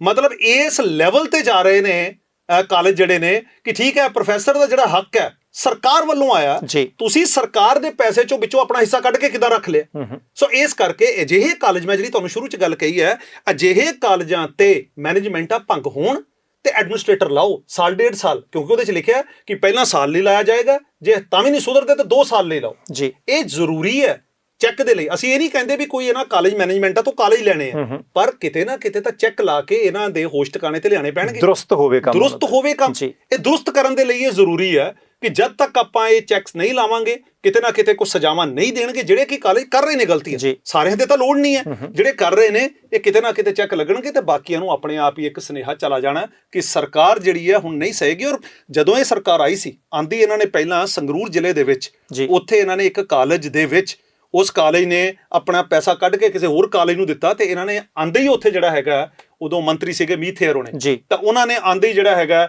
ਉੱਥੇ ਮੈਨੇਜਮੈਂਟ ਭੰਗ ਕਰ ਦਿੱਤੀ ਔਰ ਐਡਮਿਨਿਸਟ੍ਰੇਟਰ ਅਪਾਇੰਟ ਕੀਤਾ। ਅੱਛਾ, ਕਈ ਸਭ ਆਖਰੀ ਸਵਾਲ ਹੀ ਹੈ, ਹੋ ਸਕਦਾ ਤੁਹਾਨੂੰ ਥੋੜਾ ਜਿਹਾ ਅਜੀਬ ਲੱਗੇ ਪਰ ਮੈਨੂੰ ਸੀ ਪੁੱਛਣਾ ਜ਼ਰੂਰ ਹੈ ਜੀ। ਕੋਈ ਵੇਲਾ ਸੀ ਕਿ ਜਦੋਂ ਆਮ ਬੰਦਾ ਨਾ ਅਧਿਆਪਕ ਤੋਂ, ਲੈਕਚਰਰ ਤੋਂ, ਪ੍ਰੋਫੈਸਰ ਸਾਹਿਬ ਤੋਂ ਸੇਧ ਲੈਂਦਾ ਸੀ, ਪ੍ਰੋਫੈਸਰ ਸਾਹਿਬ ਵੀ ਕੋਈ ਸਮਾਜ ਦਾ ਮੁੱਦਾ ਹੋਣਾ ਤਾਂ ਸੜਕ ਤੇ ਆਉਣੇ, ਤੁਸੀਂ RTI ਪਾਉਂਦੇ ਹੋ, ਤੁਸੀਂ ਦਰੀ ਤੇ ਵੀ ਬਹਿ ਜਾਂਦੇ ਹੋ, ਤੁਹਾਡੇ ਵਰਗੇ ਕਈ ਸੱਜਣ ਹੋਰ ਵੀ ਨੇ ਜੀ। ਪਰ ਸਾਨੂੰ ਕਦੇ ਐਂ ਲੱਗਦਾ ਹੁੰਦਾ ਕਈ ਬੰਦੇ ਲੁਕਦੇ ਵੀ ਫਿਰਦੇ ਇੱਕ ਦੂਜੇ ਦੇ ਪਿੱਛੇ ਪੇ, ਜਾਣੀ ਉਹ ਜਿਹੜੀ ਡਿਊਟੀ ਨਿਭਾ ਸਕਦੇ, ਕਿਉਂਕਿ ਤੀਖਣ ਬੁੱਧੀ ਹੈ। ਇੱਕ ਪ੍ਰੋਫੈਸਰ, ਇੱਕ ਲੈਕਚਰਰ ਇਤਿਹਾਸ ਨੂੰ ਜਾਣਦਾ, ਵਰਤਮਾਨ 'ਚ ਜਿਉਂਦਾ ਤੇ ਉਹਨੂੰ ਭਵਿੱਖ ਦੇ ਉੱਤੇ ਉਹਦੀ ਨਜ਼ਰ ਹੈ ਜੀ। ਉਹ ਜਿੰਨਾ ਆਮ ਕਿਸਾਨ ਨੂੰ, ਆਮ ਮਜ਼ਦੂਰ ਨੂੰ, ਆਮ ਬੱਚੇ ਨੂੰ, ਇੱਕ ਫੈਕਟਰੀ ਵਾਲੇ ਮਜ਼ਦੂਰ ਨੂੰ ਜਿਸ ਤਰੀਕੇ ਦੀ ਸੇਧ ਦੇ ਸਕਦਾ, ਲੀਡ ਕਰ ਸਕਦਾ, ਉਹਨਾਂ ਕਿਸੇ ਹੋਰ ਦੀ ਵੱਸ ਦੀ ਗੱਲ ਨਹੀਂ। ਕੀ ਕਿਤੇ ਨਾ ਕਿਤੇ ਇਸ ਸਮਾਜਿਕ ਡਿਊਟੀ ਤੋਂ ਵੀ ਸਾਰੇ ਨਹੀਂ, ਕੁਝ ਲੋਕ ਭਾਜੂ ਹੋਏ ਆ? ਬਾਠ ਸਾਹਿਬ ਇਦਾਂ ਹੈ ਕਿ ਜਦੋਂ ਸਿੰਘੂ ਬਾਰਡਰ ਤੇ ਸਾਡੇ ਕਿਸਾਨ ਬੈਠੇ ਸੀ ਨਾ, ਤੇ ਸਾਡੇ ਪ੍ਰੋਫੈਸਰਾਂ ਨੇ ਫੈਸਲਾ ਕੀਤਾ ਜੀ ਕਿ ਬਈ ਆਪਾਂ ਇੱਕ ਬੱਸ ਕਰਕੇ ਨਾ ਤੇ ਉੱਥੇ ਚੱਲੀ। ਅੱਛਾ, ਚੱਲਣਾ ਹੈ, ਅਸੀਂ ਚੱਲਣਾ। ਠੀਕ ਹੈ ਜੀ। ਅਸੀਂ ਬੱਸ ਕੀਤੀ, ਸਵੇਰੇ ਅਸੀਂ 4 ਵਜੇ ਨਿਕਲ ਪਏ ਤੇ ਅਸੀਂ ਸਿੰਘੂ ਬਾਰਡਰ ਤੇ 14 ਪ੍ਰੋਫੈਸਰ ਅਸੀਂ ਉੱਥੇ ਪਹੁੰਚੇ, ਵੱਖ-ਵੱਖ ਕਾਲਜਾਂ ਦੇ ਪੰਜਾਬ ਦੇ। ਠੀਕ ਹੈ ਜੀ। ਅਸੀਂ ਉੱਥੇ ਜਾ ਕੇ ਤੇ ਮੋਬਾਈਲ ਫੋਨ ਤੇ ਅੱਜ ਕੱਲ੍ਹ ਤੁਹਾਨੂੰ ਪਤਾ ਵੀਡੀਓ ਬਣ ਜਾਂਦੀ ਹੈ, ਤੇ ਅਸੀਂ ਉੱਥੇ ਉਹਨਾਂ ਦੀਆਂ ਇੰਟਰਵਿਊਜ਼ ਲਈਆਂ ਕਿਸਾਨਾਂ ਦੀਆਂ। ਠੀਕ ਹੈ ਜੀ। ਸਾਨੂੰ ਸੀ ਵੀ ਆਵਾਂਗੇ ਤੇ ਵਿਦਿਆਰਥੀਆਂ ਨਾਲ ਸਾਂਝਾ ਕਰਾਂਗੇ। ਠੀਕ ਹੈ। ਤਾਂ ਅਸੀਂ ਉਹ ਬੀਬੀਆਂ ਦੀ ਇੰਟਰਵਿਊ ਲਈ ਤੇ ਅਸੀਂ ਉਹ ਉੱਥੇ ਸਾਡੇ ਜਿਹੜੇ ਕਿਸਾਨ ਬਾਬੇ ਬੈਠੇ ਸੀ ਉਹਨਾਂ ਦੀ ਇੰਟਰਵਿਊ ਲਈ। ਤਾਂ ਇੱਕ ਟਰਾਲੀ ਦੇ ਹੇਠਾਂ ਮੈਂ ਵੀ ਵੜ ਗਿਆ ਤੇ ਉੱਥੇ ਇੱਕ ਬੀਬੀ ਬੈਠੀ। ਠੀਕ ਹੈ ਜੀ। ਤੇ ਮੈਂ ਉਹ ਬੀਬੀ ਉਹਨਾਂ ਨੂੰ ਸਵਾਲ ਕੀਤਾ, ਮੈਂ ਕਿਹਾ ਜੀ ਬੀਬੀ ਜੀ ਤੁਸੀਂ ਕੀ ਕਰਨਾ ਹੈ? ਤਾਂ ਮੈਨੂੰ ਕਹਿੰਦੇ ਧਰਨੇ ਤੇ ਆਏ ਜੀ। ਤੇ ਮੈਂ ਕਿਹਾ ਜੀ ਧਰਨਾ ਪਤਾ ਕੀ ਹੈ, ਵੀ ਕਿਹੜੇ ਮੁੱਦਿਆਂ ਤੇ ਆਏ ਹੋ? WhatsApp ਕਮਾਲ ਹੋ ਗਈ, ਐਦਾਂ ਉਹਨਾਂ ਨੇ ਉਂਗਲਾਂ ਤੇ ਮੈਨੂੰ ਗਿਣਾ ਤੇ ਪਹਿਲਾ ਮੁੱਦਾ, ਦੂਜਾ ਮੁੱਦਾ, ਤੀਜਾ ਮੁੱਦਾ, ਚੌਥਾ। ਓਕੇ। ਮੈਂ ਹੈਰਾਨ ਸੀਗਾ ਵੀ 70-72 ਸਾਲ ਦੇ ਉਹ ਬੀਬੀ ਜੀ ਹੋਣਗੇ ਤਾਂ ਉਹਨਾਂ ਨੇ ਐਦਾਂ ਟਿਪਸ ਤੇ ਸੀਗਾ। ਤਾਂ ਮੈਨੂੰ ਇਹ ਲੱਗਿਆ ਕਿ ਜੇ ਸਾਡੇ ਕਿਸਾਨ ਬੀਬੀਆਂ, ਕਿਸਾਨ ਬਾਬੇ, ਉਹਨਾਂ ਨੇ ਇੱਕ ਐਦਾਂ ਦਾ ਮਾਹੌਲ ਪੰਜਾਬ 'ਚ ਸਿਰਜਿਆ ਜੀ, ਠੀਕ ਹੈ, ਤੇ ਸਾਡੇ ਜਿਹੜੇ ਬਾਕੀ ਸਾਰੇ ਲੋਕ ਨੇ ਪੰਜਾਬ ਦੇ ਜਿਹੜੇ ਵੱਖ-ਵੱਖ ਖੇਤਰਾਂ 'ਚ ਕੰਮ ਕਰ ਰਹੇ ਆ, ਉਹਨਾਂ ਨੂੰ ਬਹੁਤ ਕੁਝ ਉੱਥੋਂ ਸਿੱਖਣ ਦੀ ਲੋੜ ਹੈ। ਬਿਲਕੁਲ ਠੀਕ। ਜੇ ਮੈਂ ਤਾਂ ਕਈ ਵਾਰੀ ਕਹਿੰਦਾ ਕਿ ਜੇ ਮੈਂ ਆਰਟੀਆਂ ਜਾਂ ਪਾਣੀਆਂ ਸ਼ੁਰੂ ਕੀਤੀਆਂ, ਜੇ ਮੈਂ ਥੋੜਾ ਬਹੁਤਾ ਬੋਲਣਾ ਸ਼ੁਰੂ ਕੀਤਾ, ਤੇ ਮੈਂ ਕਹਿੰਦਾ ਕਿ ਮੈਂ ਸੈਲੂਟ ਕਰਦਾ ਕਿਸਾਨਾਂ ਦੇ ਉਸ ਧਰਨੇ ਨੂੰ। ਉਤਸ਼ਾਹ ਮਿਲਿਆ ਜਿਹਨੇ ਸਾਡੇ ਵਰਗੇ ਲੋਕਾਂ ਨੂੰ ਵੀ ਖੜਾ ਕੀਤਾ। ਨਹੀਂ ਤਾਂ ਸਾਨੂੰ ਤਾਂ ਇਦਾਂ ਹੀ ਸੀਗਾ ਯਾਰ, ਕੁਝ ਨਹੀਂ ਹੁੰਦਾ। ਜੇ ਸਾਡੇ ਪੰਜਾਬ ਦੇ ਕਿਸਾਨ ਜਾਂ ਹੋਰ ਹਰਿਆਣੇ ਦੇ ਕਿਸਾਨ ਜਾਂ ਤੁਸੀਂ ਹੋਰ ਹਿੰਦੁਸਤਾਨ ਦੇ ਕਿਸਾਨ ਆ ਕੇ ਹਿੰਦੁਸਤਾਨ ਦੀ ਸਰਕਾਰ ਨੂੰ ਹਿਲਾ ਸਕਦੇ ਆ, ਬਿੱਲ ਵਾਪਸੀ ਲਈ ਮਜਬੂਰ ਕਰ ਸਕਦੇ ਆ, ਤਾਂ ਫਿਰ ਤੁਸੀਂ ਕਿਉਂ ਨਹੀਂ ਕੁਝ ਕਰ ਸਕਦੇ? ਸੋ ਇਸ ਕਰਕੇ ਜਿਹੜੀ ਤੁਸੀਂ ਗੱਲ ਕਹੀ ਹੈ, ਇਹ ਸਾਡਾ ਫਰਜ਼ ਬਣਦਾ ਜੀ। ਜੇ ਅਧਿਆਪਕ ਹੈ ਤੇ ਕੱਲਾ ਕਲਾਸਾਂ 'ਚ ਪੜ੍ਹਾਉਣਾ ਨਹੀਂ ਹੈ, ਉਹਦੇ ਨਾਲ ਤੁਹਾਡੀਆਂ ਹੋਰ ਵੀ ਬਹੁਤ ਸਾਰੀਆਂ ਡਿਊਟੀਆਂ ਨੇ ਜੀ। ਜਿਸ ਤਰੀਕੇ ਦੇ ਨਾਲ ਤੁਸੀਂ ਸਕੇਲਾਂ ਦੀ ਮੰਗ ਕਰਦੇ ਹੋ ਕਿ ਜੀ ਸਾਨੂੰ ਆਹ 6ਵਾਂ ਸਕੇਲ ਮਿਲ ਜੇ, 7ਵਾਂ ਸਕੇਲ ਮਿਲ ਜੇ, ਚਾਹੇ ਉਹ ਸਕੂਲਾਂ ਦੇ ਵੀ ਅਧਿਆਪਕ ਨੇ, ਸਾਡੇ ਫਰਜ਼ ਵੀ ਬਣਦੇ ਆ ਕਿ ਬਈ ਸੁਸਾਇਟੀ ਦੇ ਵਿੱਚ ਬੱਚਿਆਂ ਨੂੰ ਪੜ੍ਹਾਉਣ ਦੇ ਨਾਲ ਜਿਹੜੀ ਤੁਸੀਂ ਗੱਲ ਕਹੀ ਹੈ ਵੀ ਤੁਹਾਡੇ ਕੋਲ ਬੁੱਧੀ ਹੈ, ਤੁਹਾਡੇ ਕੋਲ ਦਿਮਾਗ ਹੈ, ਠੀਕ ਹੈ, ਤੁਸੀਂ ਜਿਹੜੀ ਗੱਲ ਲੜਾਈ ਝਗੜੇ ਨਾਲ ਖਤਮ ਹੋਣੀ ਹੈ, ਤੇ ਤੁਸੀਂ ਮੈਨੂੰ ਲੱਗਦਾ ਉਹ ਟੇਬਲ ਤੇ ਬਹਿ ਕੇ ਵੀ ਵਿੱਚ ਪੈ ਕੇ ਹੱਲ ਕਰਾ ਸਕਦੇ ਹੋ। ਸੋ ਇਸ ਕਰਕੇ ਇਹ ਸਾਡੇ ਸਮਾਜ ਦੇ ਲੋਕਾਂ ਦਾ ਇੱਕ ਡਿਊਟੀ ਬਣਦੀ ਹੈ, ਉਹਨਾਂ ਦਾ ਫਰਜ਼ ਹੈ ਕਿ ਜੇ ਤੁਹਾਨੂੰ ਸਰਕਾਰ ਕੋਲੋਂ ਤਨਖਾਹ ਮਿਲਦੀ ਪਈ ਹੈ, ਅੱਛੀ ਗੱਲ ਹੈ, ਲੇਕਿਨ ਉਹ ਜਿਹੜਾ ਪੰਜਾਬ ਪਹਿਲਾਂ ਸੀਗਾ, ਜਿਹੜਾ ਸਾਡੇ ਮੁੱਖ ਮੰਤਰੀ ਸਾਹਿਬ ਰੰਗਲੇ ਪੰਜਾਬ ਦੀ ਗੱਲ ਕਰਦੇ ਆ, ਤਾਂ ਉਹ ਰੰਗਲੇ ਪੰਜਾਬ ਦੇ ਵਿੱਚ ਆਹ ਕੰਮ ਚੱਲਦੇ ਸੀ। ਉਦੋਂ ਇਸ ਸੁਝਾਅ ਦੇ ਨਾਲ, ਆਪਸੀ ਗੱਲਬਾਤ ਦੇ ਨਾਲ ਤੇ ਉਹ ਹੱਲ ਮਸਲੇ ਕੀਤੇ ਜਾਂਦੇ ਸੀ। ਤੇ ਜੇ ਆਪਾਂ ਤੁਰ ਪਈਏ ਤਾਂ ਮੈਨੂੰ ਲੱਗਦਾ ਨਹੀਂ ਹੈ ਕਿ ਇਹ ਰੰਗਲਾ ਪੰਜਾਬ ਬਚਾਉਣ ਦੇ ਵਿੱਚ ਸਾਡੀ ਵੀ ਅਹਿਮ ਜ਼ਿੰਮੇਵਾਰੀ ਹੋਣੀ ਚਾਹੀਦੀ। ਕਈ ਸਾਹਿਬ ਤੁਸੀਂ ਆਏ, ਜੁੜੇ, ਬਹੁਤ ਧੰਨਵਾਦ ਜੀ। ਸ਼ੁਕਰੀਆ, ਬਹੁਤ ਧੰਨਵਾਦ ਬਾਟ ਸਾਹਿਬ, ਮਿਹਰਬਾਨੀ ਜੀ, ਸ਼ੁਕਰੀਆ ਜੀ। Thank you. So professor Tarun Ghai ਸਾਹਿਬ ਦੇ ਨਾਲ ਗੱਲਬਾਤ ਜਿਹੜੀ ਉਹ ਚੱਲ ਰਹੀ ਸੀ ਉੱਚ ਸਿੱਖਿਆ, ਹਾਇਰ ਐਜੂਕੇਸ਼ਨ, +2 ਤੋਂ ਬਾਅਦ 12ਵੀਂ ਜਮਾਤ ਤੋਂ ਬਾਅਦ ਦੀ ਸਿੱਖਿਆ, ਕਾਲਜਾਂ ਦੀ ਸਥਿਤੀ ਕੀ ਹੈ, ਮੈਨੇਜਮੈਂਟਾਂ ਦੀ ਸਥਿਤੀ ਕੀ ਹੈ, ਸਰਕਾਰ ਦੀ ਸਥਿਤੀ ਕੀ ਹੈ, ਅਧਿਆਪਕ ਜਥੇਬੰਦੀਆਂ ਦੀ ਸਥਿਤੀ ਕੀ ਹੈ, ਸੁਧਾਰ ਦੀ ਕਿੱਥੇ ਕੁ ਲੋੜ ਹੈ, ਸਮੱਸਿਆ ਕਿੱਥੇ ਖੜੀ ਹੈ। ਤੇ ਇਹ ਗੱਲਾਂ ਘਈ ਸਾਹਿਬ ਦੇ ਨਾਲ ਇਸ ਕਰਕੇ ਕੀਤੀਆਂ ਕਿਉਂਕਿ ਉਹਨਾਂ ਨੇ ਬਹੁਤ ਸਾਰੀ ਜਾਣਕਾਰੀ ਰਾਈਟ ਟੂ ਇਨਫੋਰਮੇਸ਼ਨ ਐਕਟ ਦੇ ਤਹਿਤ ਹਾਸਲ ਕੀਤੀ ਹੈ, ਬਹੁਤ ਸਾਰੇ ਸੰਘਰਸ਼ ਵਿੱਢੇ ਹੋਏ ਆ, ਬਹੁਤ ਸਾਰੀਆਂ ਕਮੇਟੀਆਂ ਦੇ ਵਿੱਚ ਜਿਹੜਾ ਉਹ ਜਾਂਦੇ ਆ। ਤੇ ਮੈਂ ਉਮੀਦ ਕਰਦਾ ਕਿ ਭਾਈ ਪੰਜਾਬ ਦੇ ਵਿੱਚੋਂ ਸਾਰੇ ਬੱਚੇ ਨਹੀਂ ਵਿਦੇਸ਼ ਚਲੇ ਗਏ, ਬ੍ਰੇਨ ਡਰੇਨ ਸਾਰਾ ਨਹੀਂ ਹੋਇਆ, ਸਾਰਿਆਂ ਨੂੰ ਮੌਕਾ ਵੀ ਨਹੀਂ ਮਿਲਦਾ ਤੇ ਸਾਰੇ ਜਾਣਾ ਵੀ ਨਹੀਂ ਚਾਹੁੰਦੇ, ਪਰ ਜਿਹੜੇ ਇੱਥੇ ਰਹਿਣਾ ਚਾਹੁੰਦੇ ਆ ਉਹਨਾਂ ਨੂੰ ਘੱਟੋ ਘੱਟ ਅਸੀਂ ਚੰਗਾ ਮਾਹੌਲ, ਚੰਗੀ ਸਿੱਖਿਆ ਤੇ ਇਹਦੇ ਤੋਂ ਵੀ ਵੱਡੀ ਗੱਲ ਕਿ ਉਹਨਾਂ ਨੂੰ ਚੰਗੇ ਰੁਜ਼ਗਾਰ ਦੇ ਮੌਕੇ ਜਿਹੜੇ ਆ ਉਹ ਪੈਦਾ ਕਰਕੇ ਦੇਣੇ ਆ। ਤੇ ਉਹਦੇ ਲਈ ਇੱਦਾਂ ਦੇ ਗੰਭੀਰ ਸੰਵੇਦਨਸ਼ੀਲ ਮੁੱਦਿਆਂ ਦੇ ਉੱਤੇ ਵੀ ਸਾਨੂੰ ਚਰਚਾ ਕਰਨੀ ਪਊਗੀ। ਤੁਹਾਡਾ ਕੋਈ ਸਵਾਲ ਹੋਵੇ, ਕੋਈ ਟਿੱਪਣੀ ਹੋਵੇ ਇਸ ਮੁੱਦੇ ਦੇ ਉੱਤੇ, ਤੁਸੀਂ ਵਧੀਆ ਚੰਗੀ ਪੰਜਾਬੀ ਭਾਸ਼ਾ ਦੇ ਵਿੱਚ ਜਿਹੜੀ ਟੱਬਰ 'ਚ ਬੈਠ ਕੇ ਪੜ੍ਹੀ ਜਾ ਸਕਣ ਵਾਲੀ ਹੋਵੇ, ਤੁਸੀਂ ਆਪਦੀਆਂ ਟਿੱਪਣੀਆਂ ਕਰ ਦਿਓ। ਤੇ ਅਗਲੀ ਵਾਰੀ ਸਿੱਖਿਆ ਦੇ ਮੁੱਦੇ ਦੇ ਉੱਤੇ ਇੱਕ ਵਾਰ ਫੇਰ ਜਿਹੜਾ ਉਹ ਕਿਤੇ ਨਾ ਕਿਤੇ ਹਾਜ਼ਰ ਹੋਵਾਂਗੇ। ਇੱਥੇ ਦਿਓ ਮੈਨੂੰ ਪਰਮਜੀਤ ਸਿੰਘ ਬਾਠ ਨੂੰ ਆਗਿਆ। ਦੇਖਦੇ ਰਹਿਣਾ ਪ੍ਰਾਈਮ ਏਸ਼ੀਆ TV, ਤੁਹਾਡਾ ਆਪਣਾ, ਤੁਹਾਡੇ ਲਈ।